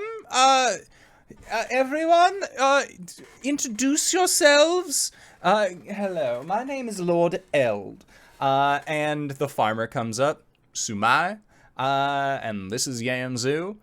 And the pumpkin just, hey, devour! And he's like, oh, all he wants to do is devour human flesh. I'm sorry, it's a real problem that he seems to be having. Quiet, Yamzu. And like taps the gourd twice on top of the head and just, as like a like, goo, goo, goo, like hollow sound of this gourd ends up coming with. Souls of the innocent. A bagel. No! As far Two as bagels. We are aware, this one showed identification, naming themselves Obel Ob. We're not really sure what they're here for. They wrote out on a piece of paper something about magic and their head being missing. Honestly, a very sore spot. This is Bodger, or as we have grown to know him, Sir Barrington. He's an absolutely wonderful individual, high note, high esteem. He claims to be member of several royal courts. However, Bodger, sorry, Sir Barrington, what did you say was the reason you were here again? Oh, yes, good fellow. As this bear, like, shudders up a little bit and stiffens and just... There was a triad, you see. It was upset that my skills of catching fish, which I don't know why humans have such a difficult time. You simply stand at the top of the waterfall, open your mouth, and the fish will happily jump into it. It's a brown bear tradition, as it were. But now I am rather curious about these scones and their creams and jams to go along with them. But a dryad was upset that I was eating all the fish in the local area, so it has cursed me to dislike the taste of fish. But I want it. I want it so badly, so I have come here to speak with the builder on my behalf as a Lord Regent to see about being able to eat that sweet succulent salmon that seems to run every spring. And Lord Eld nods. And this is Majera Del Valze. Majera, I'm sorry, I got really swept up in the scones conversation again. This is like the is a hot dog a sandwich conversation from the other... How long has it been? You know the one. Like, is it an open face? It doesn't matter. We all ruled that it was really trivial, as it were. And Majera bows and explains that they are in an arranged marriage. They don't want to be in an arranged marriage anymore, and they were hoping that Zbilna would sort of take care of it for her. She'll be a patron, or however it works afterwards, but she really just doesn't want to be in this situation anymore, really. And Lord Eld just, yes, we have all been waiting here for quite some time. When we arrived, these two individuals, and you can see that, like, these two other individuals that are frozen, like, their arms were, like, outstanded, and the others seem to have been, like, using them as, like, coat racks kind of thing. Just more like, they can't talk, they're not doing anything. Let's just, like, put a thing over their face. Their expression makes me sad. To just, like, be more of a piece. And then you see that these, like, actual badgers, like, these are not like badger folk, much like the bear is just a bear. These badgers are just badgers, but they're like playing woodwind instruments really well. One of them has like a brass instrument with them. Others are playing strings, and they are just like putting on this lovely little minstrel bit ever so wonderfully. And Lord Eld then asks, or then says, and you'll notice kind of looking at him that he is like grayish in color and moves very slowly, and they are like, they're a statue. They are a living statue. And Lord Eld explains that he was transformed into a living statue by wild magic emanating from the family crypt. And he's looking to get that, just washed under the rug so that way he can go back to doing his thing. And what I'm assuming that all of you are probably here to seek the wish granter. Yourself, the fairy godmother. I'm sure. You know what? I don't like to guess as to other people's wishes. That is rather rude. One might assume. But can I interest you in any snacks, any tea and cakes? They are absolutely delicious. They have been ever since we got here. Oh, no, I'm fine. I just had an apple. Oh, good. Oh, one of the apples that are over there. They're so delicious. They taste like a pie almost. I feel weird sort of like leaving the pavilion to go and get it. And my sense of taste is rightfully turned to stone along with the rest of me. But when I can get some inside of me, I can feel it digesting in a very good and positive way. The gold ones make me feel as though I'm a bit wiser, and the silver ones make me feel like I'm a little bit sturdier. But, alas, it would seem that I am only able to feel one or the other, but eating 2 apples does not make me feel both. Good to know. Yes, we are also here to see the Lady Zabilna. Oh, good. That's wonderful. Right. You said you guys have been waiting for a while now, right? Yes, it's at least a week, I would assume. I mean, it's been, I don't know. The sun never really goes down, and it never really goes back up. I mean, I know that she's busy, like, busy, but that is one of the benefits of being a statue, as well as an elf. I have nothing but time on my side. Have you tried going in to talk to her? Oh, no. No. Everyone knows that she will come to you when she's ready. We were told a while back, when the first one of us arrived, they said that someone would be out to get us. And I don't really know how long ago that was. Let's say a stretch of time. Again, at least I'm thinking we maybe have been here for a week, 2 weeks. Who told you to wait here? Do you remember who they were? Have you seen them? Yes. It was 3 individuals. I don't know if they were on staff. One of them looked like if you were like a marionette riding on the back of a rocking horse. Another one, dreadful woman, said something about the tea here tasting bad and called us all filthy tea drinkers before she left. I didn't really like her at all. And then the other, fantastic woman, rather charming looking, really had would appear to be almost a marionette set where her rib cage was.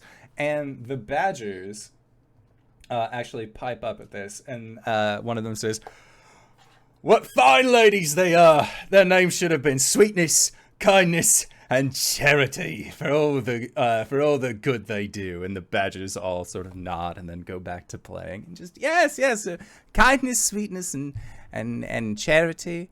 They were the ones who told us, just wait a little bit, and don't. Zabilna will be very upset if we go. She needs time to rest and all of that. We understand she's very busy ruling Prismeer from here. I want to insight that. Clout. Yeah. Sorry. Make an insight check. 18. 18?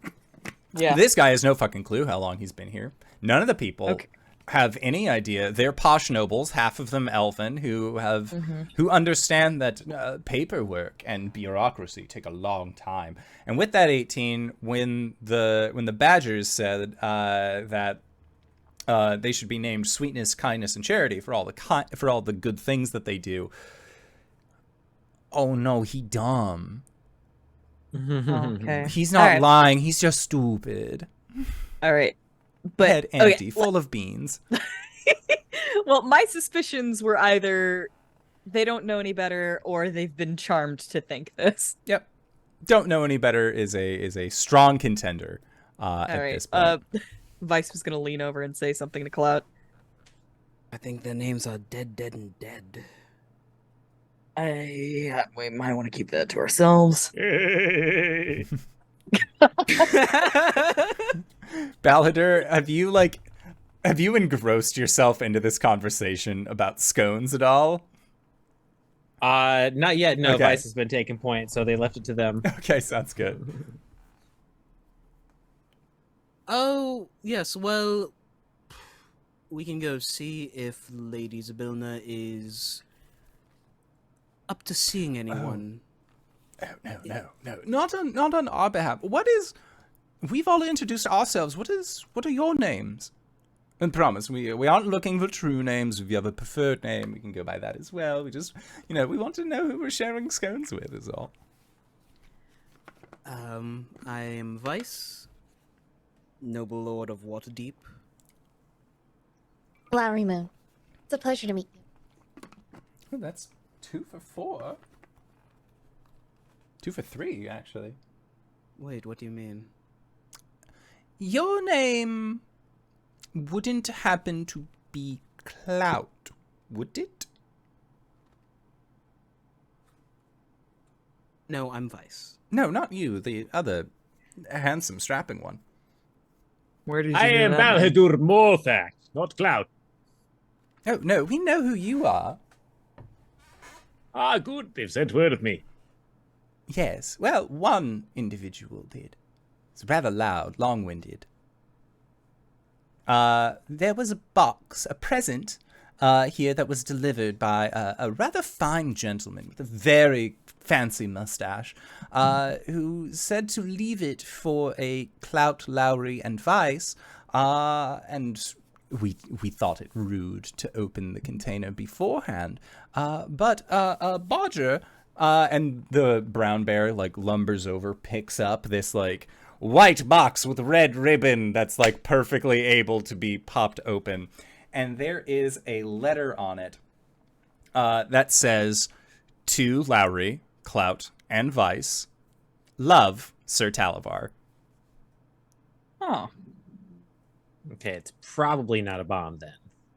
Probably not. Like 80-20 at this point. Yeah. Ah, yes, the case of the mysterious package. The case of the mysterious ticking noise. Yeah.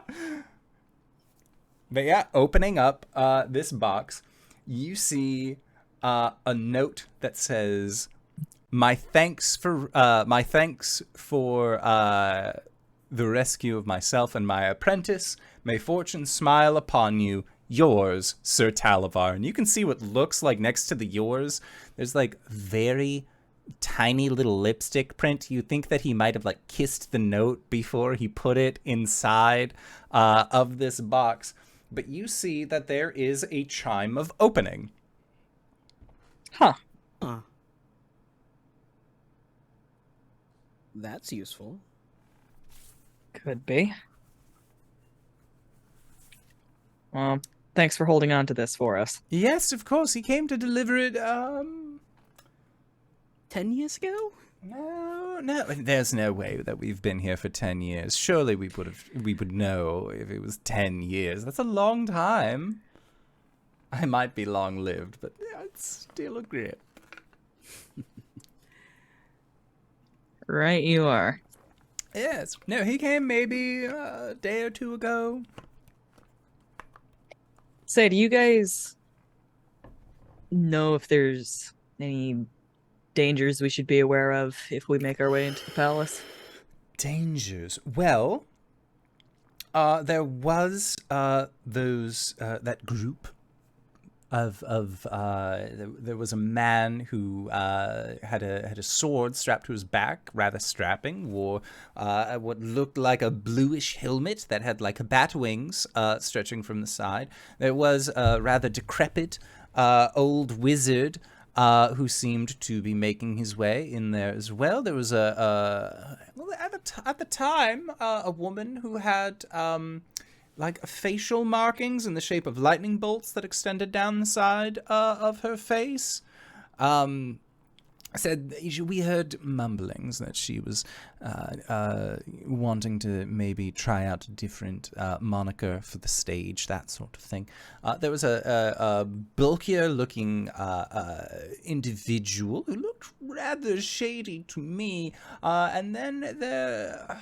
I don't know if I would describe them to being a cleric, because they didn't look like any cleric I'd ever seen.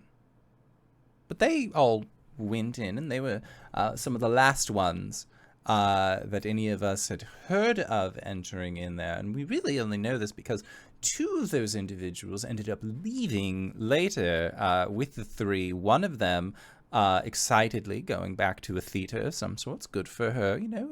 We encourage the progress of thespian arts. Many of us are patrons here, isn't that right? Sir Barrington, Bodger himself, he's commissioned many artists to paint his likeness. And then, of course, there was the shadier-looking, tougher bloke who said something about needing to retrieve a horn of sorts. I'm not really sure what that was all about, but we were assured that, again, when it was our time, we would be called upon. All right, walk it back. How many people did you say are in there? Oh, I don't know how many people are in there. I mean, if you count servants and guests and Zbilna herself, and then, of course, that dreadful green creature that we see fly over every once in a while. Ooh, scary. We don't like that. Right, and all these people that you described going into the palace, they are dangerous? They looked dangerous as much as you look dangerous. But you look dangerous in, like, a fun way. They look dangerous in, like, a bad way. Great. Sounds to me like the League of Malevolent, what's-it-call-it, ran through here. Mm-hmm. And I'm betting the others are Molliver's company? Yes. All right. Well, we should probably head on in and check around. Ken, if you're going in, be prepared. She might, I have heard, as the mercurial way of an archfey, that hopefully she's in good tidings. We are going to wait here. I am already afflicted. And I do not need to lose my lordly standing because of a door I did not knock on. But if you're more than willing to go forward, I would never. Yes, well, if you need something else to debate about, lasagna is a cake. Discuss. Did you hear? Lasagna is a cake, and the headless dwarf stamps once. They're like, and they say, Obel says yes, it is a cake, and then Majra says, on Eberron it is not a cake. And like they just like get back into like this cyclical debate over what constitutes a cake. Is a hot dog a cake? And like that kind of thing. Like they are just like going through naming things that they think are cakes, things that are not cakes. Then they get off into a topic of frosting. And like you can just feel that this conversation will keep them occupied for days. Ketchup is just a tomato smoothie. And like Bodger like looks at their paws when you say this, like they are going through like the biggest revelation of their entire life. As a talking bear, this is the thing that's blowing their mind. Clout's gonna like turn to the rest of the group and just sort of whisper, I am not kidding when I say I would rather repeatedly get punched in the face than continue listening to this conversation. Vice raises a fist. Lowry raises a fist. I am not asking for Balhadur is singing with volunteers. the Badgers. Bless Balhadur. Hey, come, merry doll, my darling. Light goes the weather wind and the feathered starling. And the badgers are just having like a good time. dancing around, playing music, really excited about this. Beautiful. Okay. Shall we then? Onward and inward. Let's go. Lead the way. Going on with this stone circle, Simon? Okay, let's Right. check that out. Okay. Because it's right by the pavilion. We would have walked past it. Going to it. You see that there are 12 moss-covered standing stones that form a ring in the middle of a small clearing. An arcane sigil is inscribed on the inward-facing side of each stone, and the space between the stones is free of vegetation. I think this is a fairy circle. Well, no, those use mushrooms, right? I'm not entirely sure if it always needs one. No, they're just unnaturally occurring circles within nature. They can be formed with trees or flowers. Oh. The way I assume and tell the things are restored here, this is a broken door. Fair point. Is it anything for us to be worried about?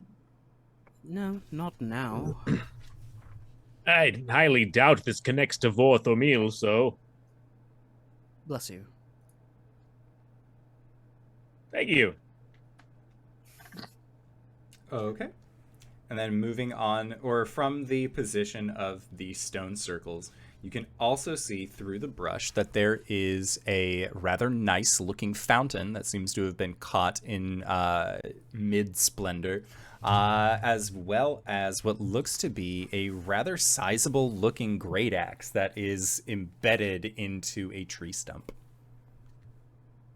It just lies slightly over this still river. Looks like it could carve things. I'm sorry, God. Oh, Lowry's gonna point to that and go, "What's that over there?" Looks like an axe on a tree stump. That's not the right axe for wood cutting. Might be the right axe for a fight Or door bashing. or door Fine. bashing. Vice will hop over. Okay. Sounds Yes, good. make Vice touch all the suspicious things. Good. Okay, Vice, as you go to take it out of the stump, it is in there good. It is in there really good, and you don't think that any which way of you moving it will actually be enough to get this out. Oi, one of you with actual muscles, come help me. Looks at Clout. Just sort of shrugs and approaches. Okay. He'll give it a good look. Yeah, Cloud, this thing looks like it is embedded in this stump deep, and it looks like the stump, like, in its defense, is, like, trying to, like, pinch the blade of the axe. Like, it seems like the wood itself is, like, trying to keep this axe inside of it. Interesting. He's gonna knock on the stump. Like, hey, can you talk? There's no response from the stump. Alright. It's worth a try. Are you gonna try and pull it out? Yeah, I guess this is where this is leading, huh? It's gonna Should he grab the be handle. worthy? Oh, here. Take this. Lowry is going to cast Enhance Ability, giving you Bull's Strength. The target has advantage on strength checks, and his or her carrying capacity doubles for up to 1 hour. That sounds like fun. Or until my concentration dropped. Yep. Alright, I'm gonna use that and try to pull it out. Okay.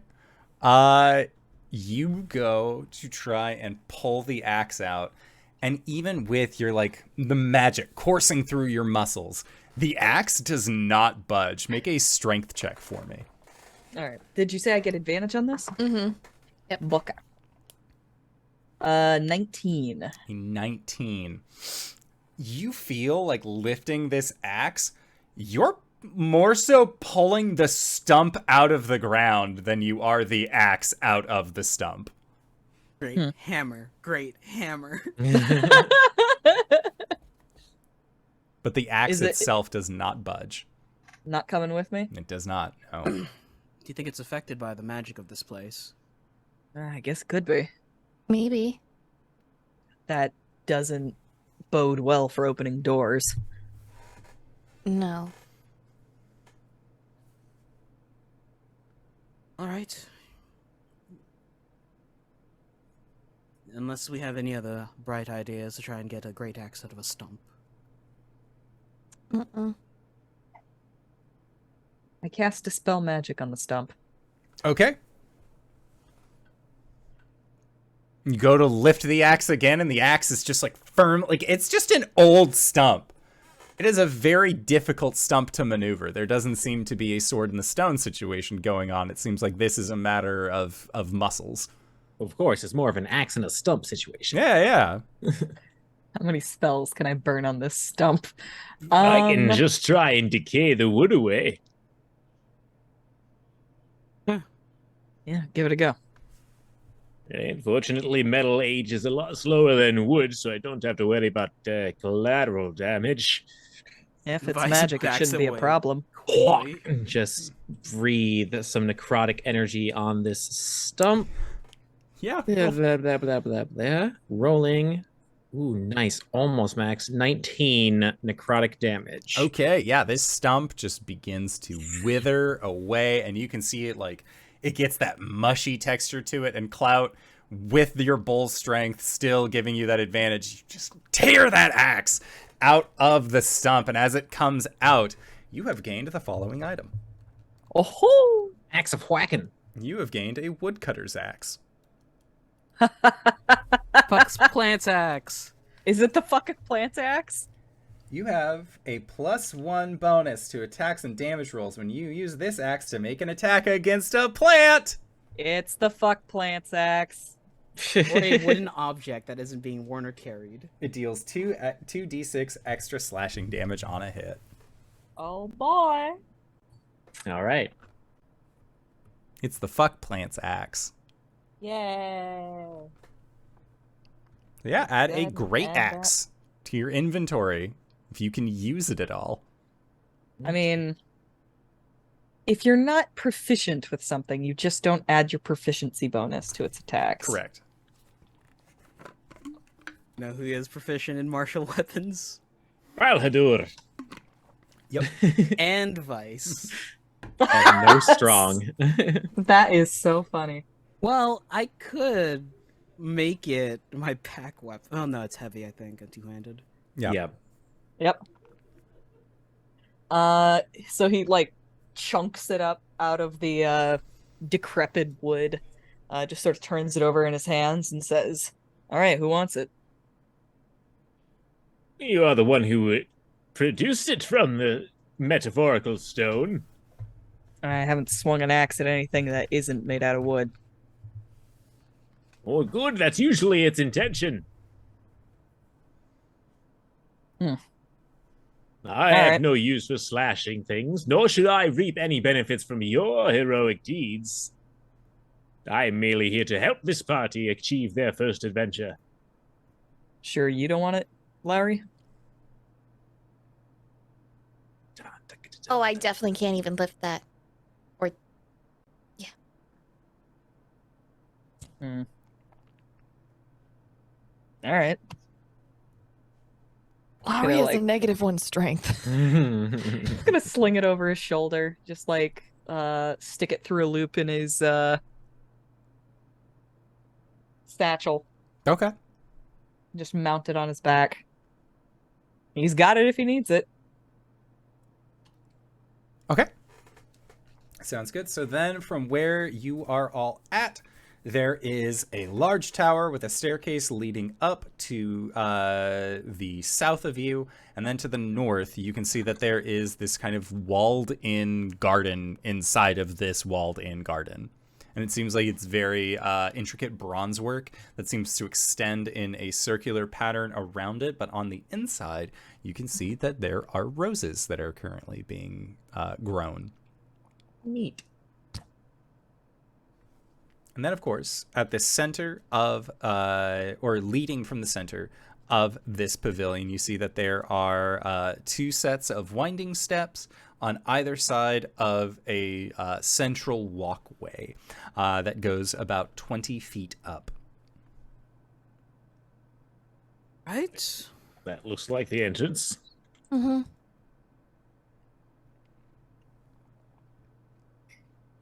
Okay. So yeah, you go that 20 feet up, and you are first met with a large double door that on one side you can see has what looks to be the iron effigy of a stag, of a proud-looking deer. And on the other side is a very noble-looking lion. And then that is directly in front of you, but if you travel to the west, there is also another set of double doors. So when you say one side and the other, like one door has a stag and one door has a lion, or is it like the outside is stag and the inside is lion? So there are the double doors. And then imagine where you would find sconces on either side. There is just like these statues. One stag, one lion. One lion head and one stag head coming out on the right and the left. Can I inspect these statues? Yes, you can. Are they mechanical, magical, artificial? Delicious. 17. Okay. 17. These definitely seem magical in nature. And I would say with a 17, you would notice that on the stag's head, much in the same way as when you like how they have like the bronze statues of dogs, and you can tell which are the that all the dog statues are the best dogs because there's that gold rubbing where people like will like boop their nose, like that kind of thing. There is a little bit of a discoloration in a circular like pattern on top of the stag's head versus the lion's. Boop. You boop the statue and nothing happens. Oh, these are magical in nature. I just don't know what they do.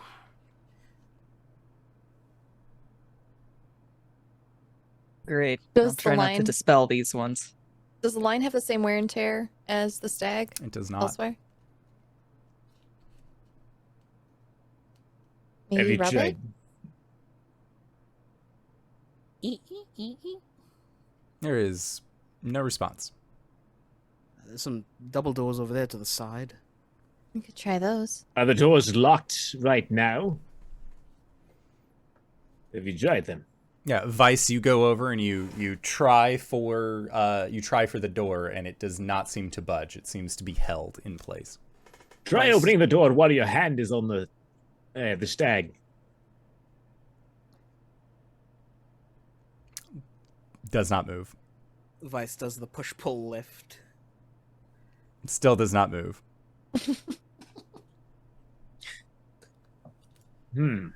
Have you tried kissing it? I'm not a proud man. Yeah, you smooch that deer statue, and you hear a little ooh, ooh as blush lines. No, nothing happens. Oh, hello. Some sort of importance, but something we cannot figure out right now. You said there was a second set of double doors? Yes, to our west. Ah, Okay. well, we can always try that door to see if it's unlocked.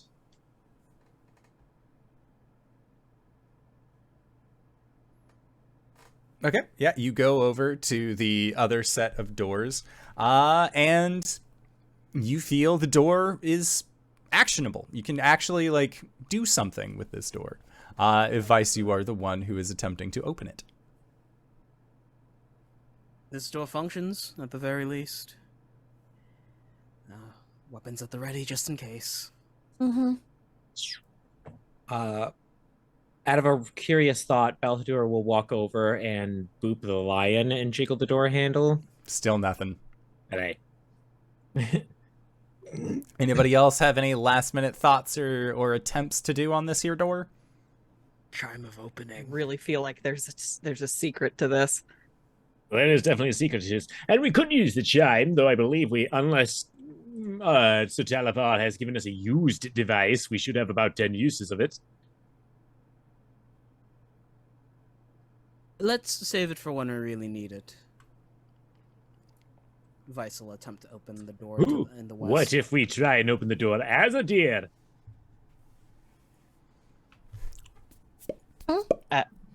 As a deer? Yeah. Well, maybe a stag needs to be present or something. I'm throwing spaghetti until something sticks, essentially. And over here.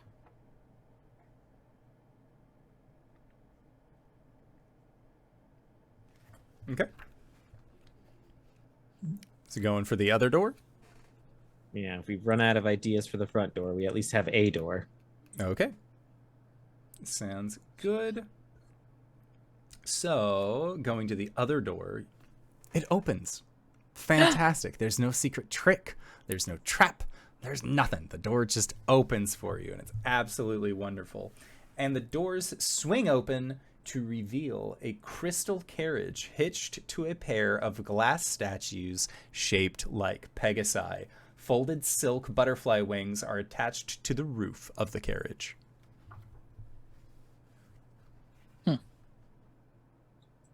Anybody else feel like this is important somehow? It looks like it's somebody's chariot. Yeah. It looks like it kind of belongs at the Witchlight Carnival. And Yeah, going a little bit, and, I guess. investigating it, you can actually see that, like, when you go to try for the doors, the door handles don't go. There are actually no, like, handles to really attempt this. But looking inside, you can see kind of, like, hanging from, like, almost like the equivalent of a rear view mirror, there is just a crystalline key. Interesting. I'll mage hand it. Yoink. Okay. It is inside of the carriage.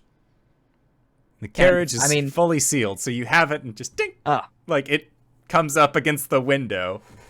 Ding, ding. I'm gonna start trying to find like a hole somewhere. Ding, ding, ding, ding, ding, ding, ding, ding. Yeah, and kind of looking at it, it looks like 5 medium or smaller creatures could fit comfortably inside of this cab with an additional seat up front for the driver. Clout. What? Chime.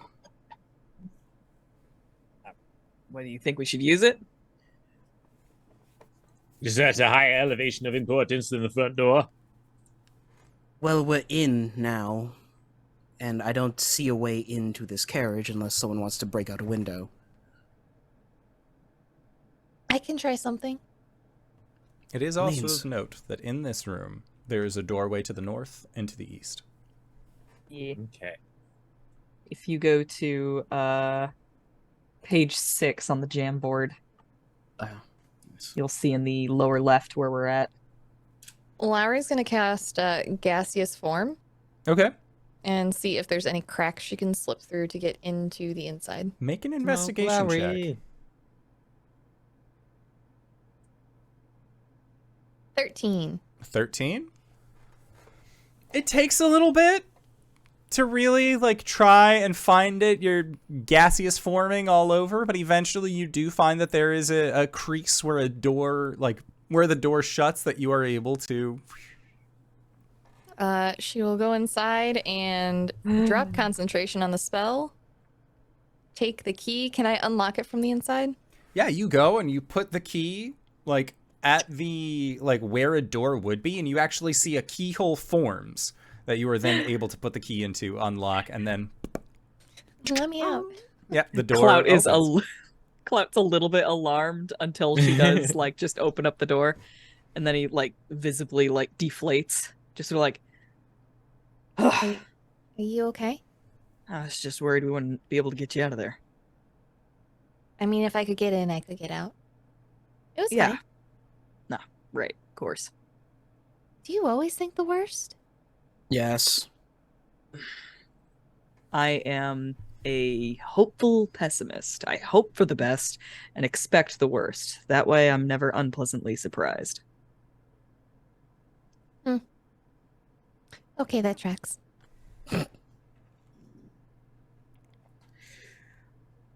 Okay, so you got the key to the glass carriage or the crystal carriage. Right, well, if we need a mode of transportation on our way out, we have a ride. Mm-hmm. There are doors to our north and east here. Which one feels more promising? Mm, I can assume north is deeper into the castle.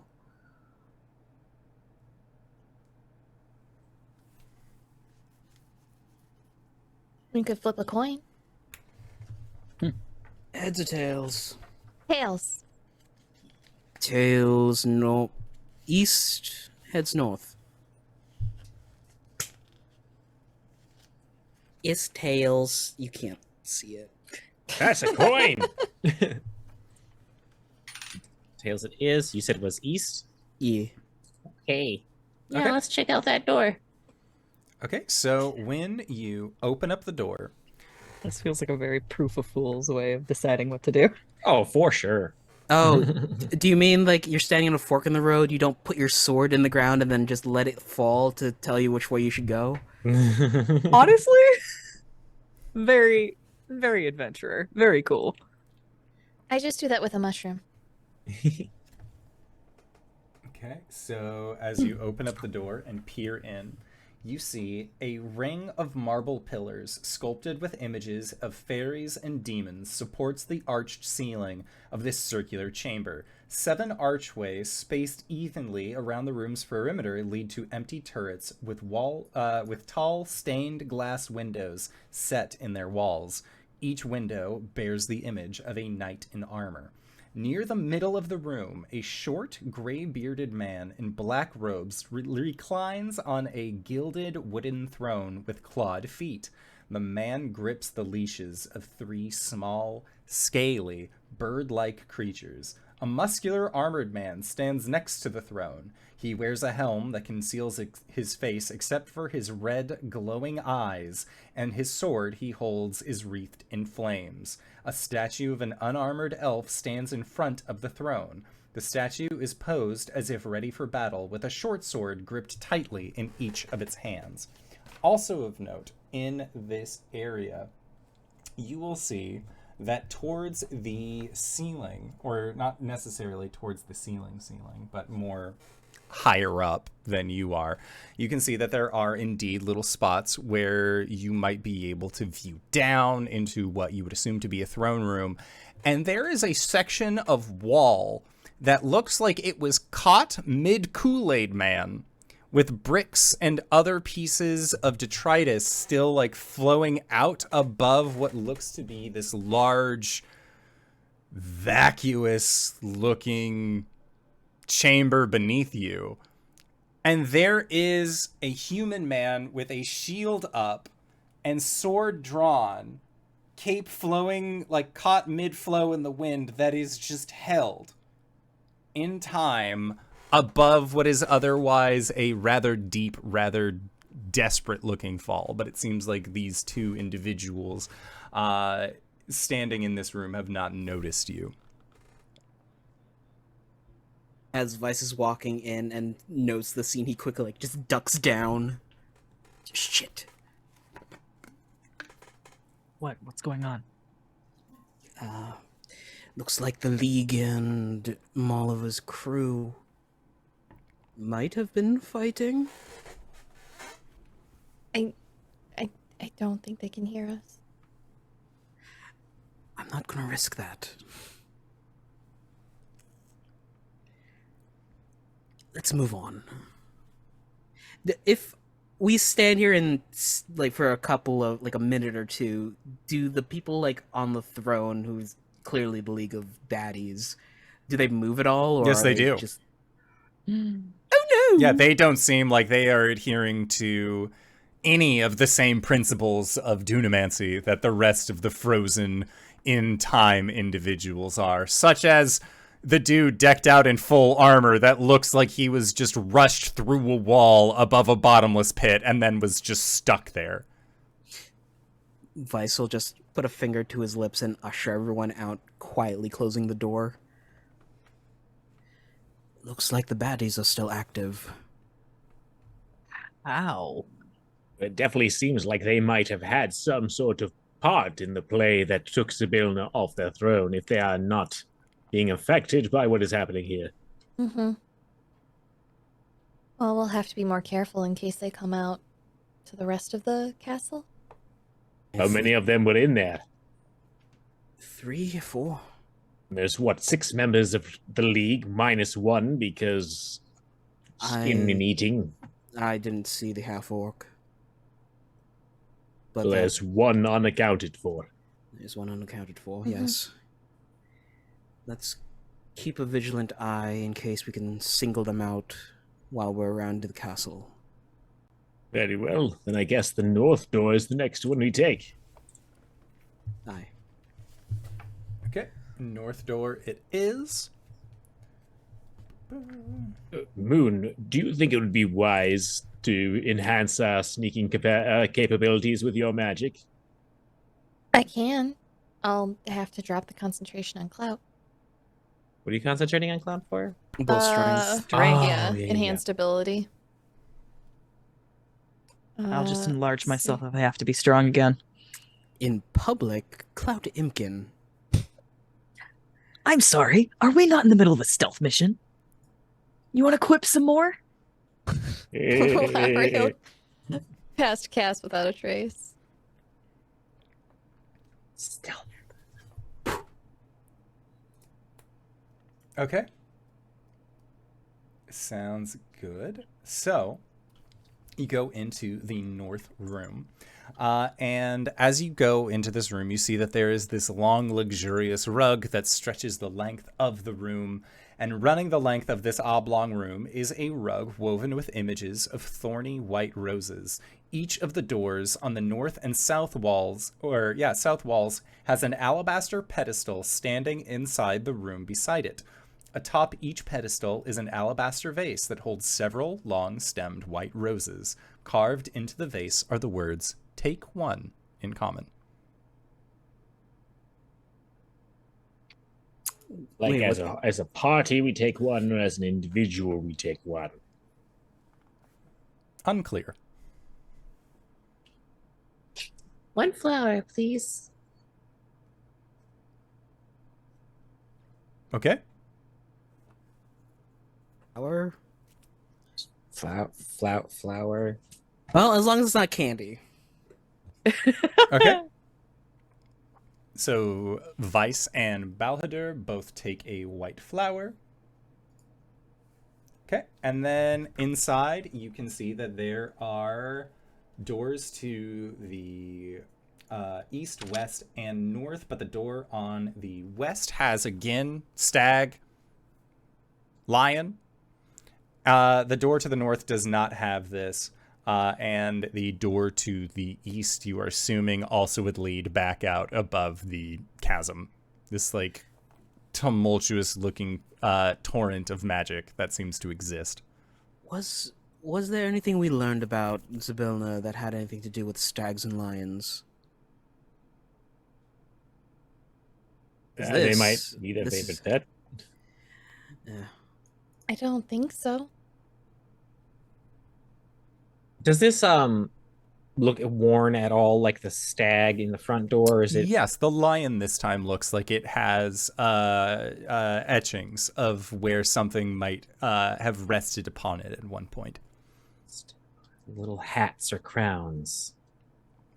Okay, and as you are looking at all of the doors and figuring out which way to go, the rug that is underneath you begins to shift and move, and it actually pulls backward and stands up almost like a serpent would, as this rug of smothering is going to begin its due do what it diligence do. of attacking. Specifically in this case, it would go for Lowry. So I'd like for everybody to roll initiative. Oh no. 1. Oh yay! Okay. So it will be going on a surprise round first, but that is a-okay. I have the alert. No, I don't. I wish. Okay, so Balhadur, what'd you get? 10. 10. Vice, you got 19. 19. Okay, Lowry, 12. 12, and Clout. I also got 12. My dexterity is 15. What's yours? Yeah, yours is higher. Okay. Yeah, as this fanciful rug begins to its assault.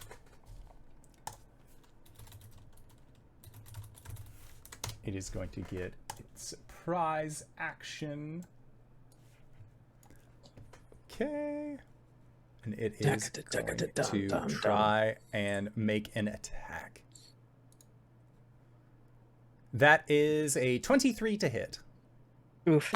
Yeah. Okay, Lowry, you are wrapped up by this rug, and you are considered grappled. Until Excellent. this grappled ends, you are restrained, blinded, and at a risk of suffocating. Woo! What's your con modifier? +2. Okay. We got 2 Lowry, minutes. you are going to be taking a total of 14 points of damage as this rug goes to smother you. Oof, owie. As it sure does. Okay. Sounds good. So that was, again, the surprise round from this here rug. Which means at the top of the round, we have Vice. Here we go. Vice is just gonna... Is it just Lowry by the rug, or do I have allies The rug there? is the rug that stretches the length of the hallway. Ooh, cool. I'm gonna hope for sneak attack then. Okay. as- Are you about to stab into this carpet that's wrapped around our friend? Well, not the part that's wrapped around our friend. 23 to hit. 23 does hit. Let's go. 5. Thus begins the gag of a party repeatedly beating and hitting something that a party member is in. Do you want me to separate out the damage or just total everything? Total it out. Unless it's 14 for any psychic damage. 14 points of magical piercing. Okay, sounds good. So you see that as the blade goes into it, the fibers actually tighten, and they tighten in the same way that fabric does, all the way up the length of the robe, and it seems like it is able to shrug off about half of this stab damage from what you were able to give. Lowry, the threads around you tighten, and you are dealt an additional 7 points of damage. Oof, owie. Okay. Oh! Oh, Oh. no. Oh no. How much was that? That was 7. for a total of 7. 7. Yeah. Cut it free. That's my turn. Okay, sounds good. Next up is the rug, as the rug rolled a 17 on initiative. So it is going to make another attack at the individual that it has inside of its magical rugness. That is a 13 to hit. Lowry, does that hit? Yep. Okay. Damn. Lowry, Your that is going to be magical for rugness? 10 points of bludgeoning damage as the rug continues to squeeze and smother. Okay. Okay, next up, Lowry. You're restrained, blinded, and you are currently suffocating. Clout would be going before Lowry with his dex. Yes, okay. So I will put a 12.1. So that way you go first in my initiative tracker. So, Clout, you would be next. And you've Clout's just gonna- seen that Vice stabbing out at this rug has indeed caused Lowry harm. Yeah, I can see. I can see that. I'd like to grab and yank the rug off of her. I want to try and pull it off of her. Okay. Would Sounds we call that good. in athletics? This would be an opposed grapple. I'm here for it. Okay, so your athletics versus this thing's athletics or acrobatics. Y'all. That's a 7. I got a 21. Okay, so yeah, you just like quick I'm gonna tear like a grab it. Yeah, just like pull and like just leave her spinning. Okay. Hit the glass is still standing. Okay, and the rug is now like has been pulled off, and it's like sort of like swerving back and forth with its little tassels kind of going, and then they like look down directly at Lowry again. Lowry, it is your turn. Or unless Clout, you had a bonus action or anything else like that that you wanted to do. I'm going to step as far away from Lowry as possible. Okay. Like I've got it. I'm just gonna walk my full like. I believe my movement is halved when I'm grappling something, so I'm just gonna walk 15 feet away from him. Okay. Okay. Yeah, it's me. Let's see. No, that would hurt Clout. That would hurt Clout. I prepared a lot of AoE. All right. You know what? We're just gonna take the Eldritch Staff and do a heckin' bonk. Does a 6 hit the rug? A 6 does not hit the rug, no. Excellent. Wonderful. Glad to see it. Let's see. Bonus actions.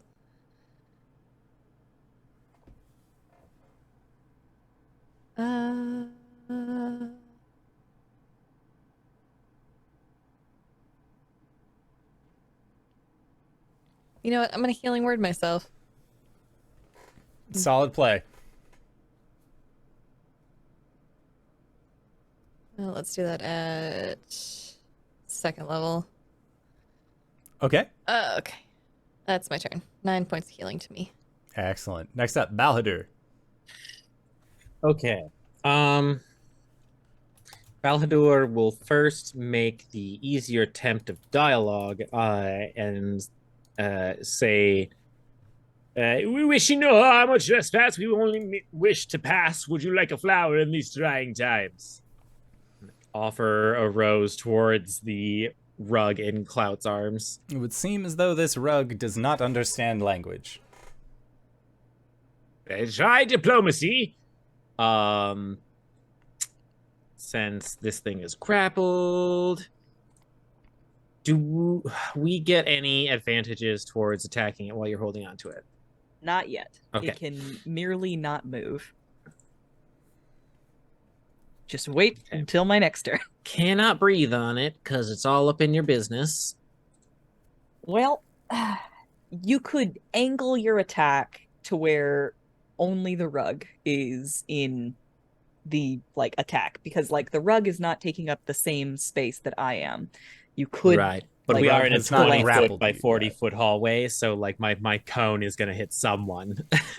I don't feel like stabbing it because circling back to puncturing something with a friend in it.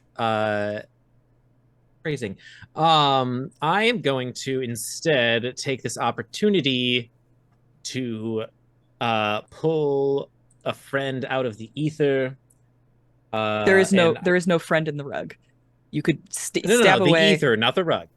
Okay, sorry. Different metaphysics. Sorry, gotcha. So I'm pulling a friend out of the ether, and I am going to say, Come to us, Satanatal! and in front of me manifests a bigger, stronger-looking Sir Talavar, huge in comparison and about the size of a husky. A little bit bigger than that, actually. I've been drinking my milk as of late. And they will have a flaming blade with them this time. Rugs and fire seem to not be friendly. With my... That was my action. I can summon it. Yep. So action, bonus action. I am going to have Sir Talavar stand next to Clout, and if at any point Clout lets go of the rug, they will have a held attack action ready to attack it with flames. Excellent. Okay. Sounds And that is my turn. good. Next up, top of the round, Vice. Oh boy. Okay. Well, since this is free now of anything, does Booming Blade actually make a lot of noise? Booming energy. Going for the katana stab. Whoop, whoop, whoop, whoop.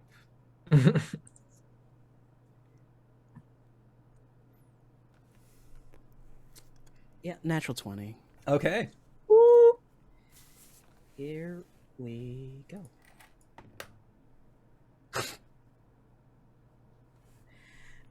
Why is sneak attack so far down? Here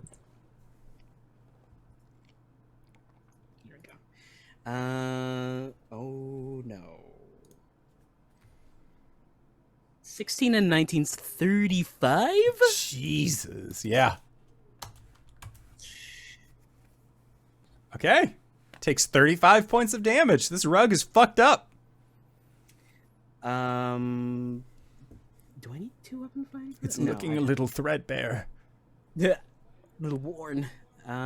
Bonus action. But does that take a bonus action? With Sorry. A reaction, I would like Vice to add an additional d6 of fire damage to their... Don't you mean 2d6? Because it's a crit. Because it's a crit. Okay. Yeah. 10 points of fire damage. Hell yeah. It's still up, but this rug is fucked. Sorry, I'm reading Ring of Shooting Stars. It's not telling me what in action. I'm gonna expend... Yeah, fuck it. I'm gonna expend 3 charges as... Wait, isn't it an action to expend? I think so. Yeah, because like most of those are adjacent to. You know I what I'm thinking just closed that tab. I'm thinking about the Staff of Striking, where you can use a bonus action to use yeah, yeah. charges to... Yeah, Casting either from the spell requires an action. Okay, cool. Yeah. Yeah, that's it for Vice. Okay, sounds good. Next up, it is the rug. And the rug, Vice, even though you have tried to stab it several times, it is going to attempt to wrap up Clout as best that it can. It is going to try and smother you. Does 16 Hit me with hit your you? best shot. Yeah, it does. Okay, you are considered grappled. You are going to be That's fine. taking 9 points of bludgeoning damage as this thing begins to smother you. That's fine. Next up, Clout. I'm You're wrapped up all snug in this rug. I'm gonna shove it prone. Okay. That's another grapple check. Okay. Aren't you at disadvantage because it's restraining you? Good question. What is that? Oh, I know. You're restrained and blinded. Let's see. So it might be disadvantage regardless. Yeah, it might be. Hold on. Let me look at the restrained. Creature's speed becomes 0. Attack rolls against the creature have advantage. Creature's attack rolls have disadvantage. Creature has disadvantage on dexterity saving throws. Let's try blinded. A blinded creature can't see, automatically fails an ability that requires sight. Attack rolls against the creature have advantage. Creature's attack rolls have disadvantage. That says nothing about skill rolls. Yup. I shove it prone. With a 21. Well, it got a 5, but you're still grappled by it, so you both just go down onto the ground. Yeah. Neither of us are going anywhere. Okay. Next up, Lowry. Infestation. I will need a Constitution saving throw from the rug. Okay. That rug's got bed bugs. That is an 18. Okay, that's it. That saves. Okay. And it's a cantrip, so it's a save or suck. So that's my turn. Got it. Next up, Balhudir and Sir Talavar. That's B and also B. So, the rug now is wrapped around Clout. Correct. Correct? Okay. I will...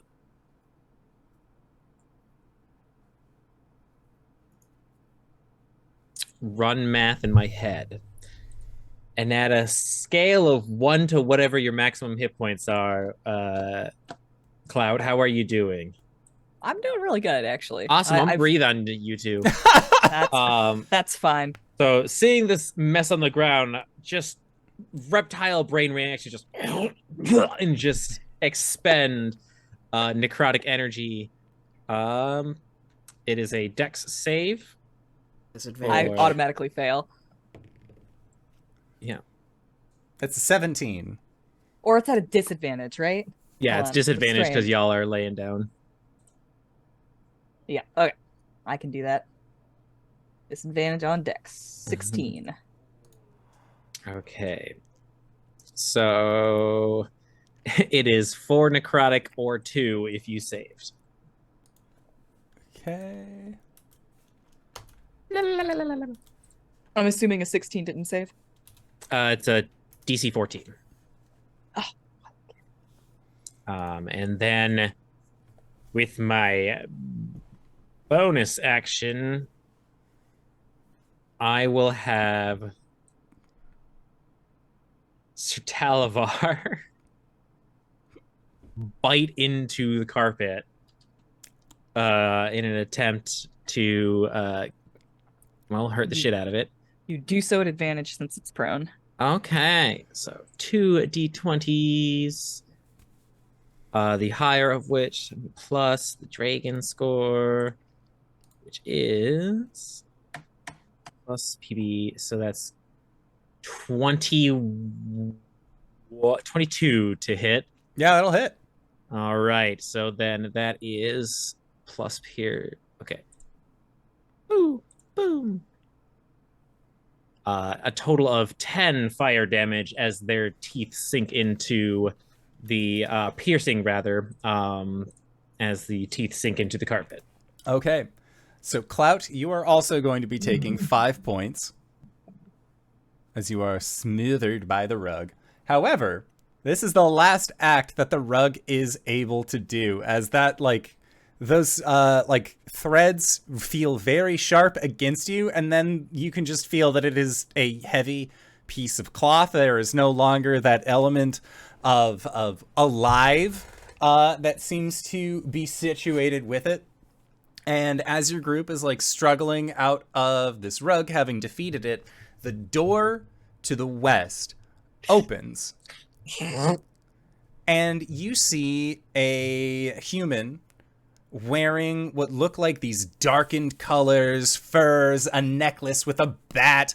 They have a staff that looks like it has an adder's head on it, and they have a warhammer actually on their belt. And they say, "Warduke, I swear to the Goat Lord that if you're breaking furniture again, we are Oh, who the bloody hell are you?" As this individual, takes note that there are people in this hallway that are not supposed to be here. And as this person takes note of you all being there, that is where we are going to call it for tonight's game. So when we come back, first things first, we're going to get into combat. It's going to be a great time, but I always have a great time whenever these folks are on the channel. Hey, RJ, where can we find you? What do you do? Hey everybody, my name is RJ, and you can catch me at rjustice282 on Twitter and Twitch, where I tweet about random shower thoughts at 3 a.m. and sometimes stream with my friends. You can catch me here, of course, Mondays and Sundays. Mondays for our... No, we're not doing 4 Keeps. We're doing our Talk Like a Pirate one-shot. Redone. My character's name is Sawbones. He's a Warforged, and he talks like Baymax. Other than that, catch me over at GGK, where on Thursdays and Saturdays, Thursdays for our Elegant Creatures campaign, which is a Monsters of the Week Good Society mashup we are doing. Things are wild. No one should let me play a stabby person ever, honestly. Saturdays, we're doing a game using the system Parslings, which is a deck building game where you do successes based on what card you pull. It's really great. My character is raised by wolves. Literally. He doesn't know social conventions and social norms. But yeah. Also, hey, go vote, because tomorrow's the deadline for Gamer Awards. Our dear friend Sarah Roberts is nominated. Twitch Streamer of the Year, Charity Streamer of the Year, Cosplay Streamer of the Year. Go vote, Gamer Awards. Even if you never voted in presidential elections, this is more important to me at the moment. No, actually, no. That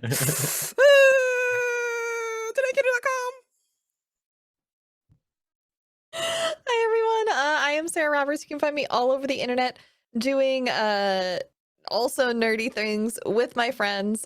Most recently, I made a straw witch hat, which has been sitting behind me out of view. If you want to know how to make your own, I posted a tutorial to TikTok and Instagram. Go check it out. Other than that, I also tweet every time I go live, and I'm live in a lot of places, except for in the next coming 2 weeks. I'm going to be on vacation, so I won't be live very many places. But after that, I'll be live a lot again. That's me. TheHypeGoblin.com. Salutations and good time zones to all of you out there. My name is Mediaflare. I am a voice actor and streamer. You can find me on Twitch and Twitter at Mediaflare, and I have casted all 3 of my votes to Sarah on the Game Her Awards, and you should consider doing so as well. DanaeKeener.com. Well, hey, speaking of DanaeKeener.com, hey, I am Danae of DanaeKeener.com. You can find me there. I do nerdy drawings, mostly related to D&D, and a lot of things on this channel. You can also find me at Danae Keener on Twitter. I've got a pinned tweet there with a schedule that you can go and check out. It's got all of the games that I'm in, and you can look at it and find out what time those are going live. And you should, because I'm in a lot of really cool games, along with that parceling game, in which my faceless character found his face and someone else was wearing it. DanaeKeener.com. If this is your first time joining us, you probably already know who I am, but if you don't, hey Acorns, what's up? It's me, your buddy, your pal, your friend, the residential tired wizard here at Indoor Adventures over on twitch.tv. If this is your first time joining us, you can go to youtube.com/indooradventures to check up on all of the VODs of each of the games that we have played up until this point, or you can go towards anywhere audio casts are being made available for free. You can find us there under the same moniker. And speaking of things that are being made available for free, you might have heard us mention at the beginning, you might have heard us mention some points in the middle, but we have a Patreon set up called Nights in the Courtyard, where we answer questions not only from the community, but also from each other. The easiest way to ask us those questions, post them in the Twitch chat. Maybe we'll see it. Sometimes it goes pretty fast. If you want to make sure that we see it, join us on Discord. The link can be found in the Twitch chat to the side or in the description of this video or audio cast down below. Join us there, and we will be sure to answer as many questions as we possibly can in the allotted time frame, which doesn't exist yet. So just keep posting them, and we'll keep answering. But with that in mind, I'd like to say again, thank you to everybody who decided to stop on by. Thank you to these players for putting up with my bullshit once again this week. And we'll see all of you guys next time. All right, everybody. Bye-bye. What? Let's raid Archangelic. Yeah, we're going to raid Archangelic. Stick around for a wonderful campaign. We love her out here. All right, see y'all soon.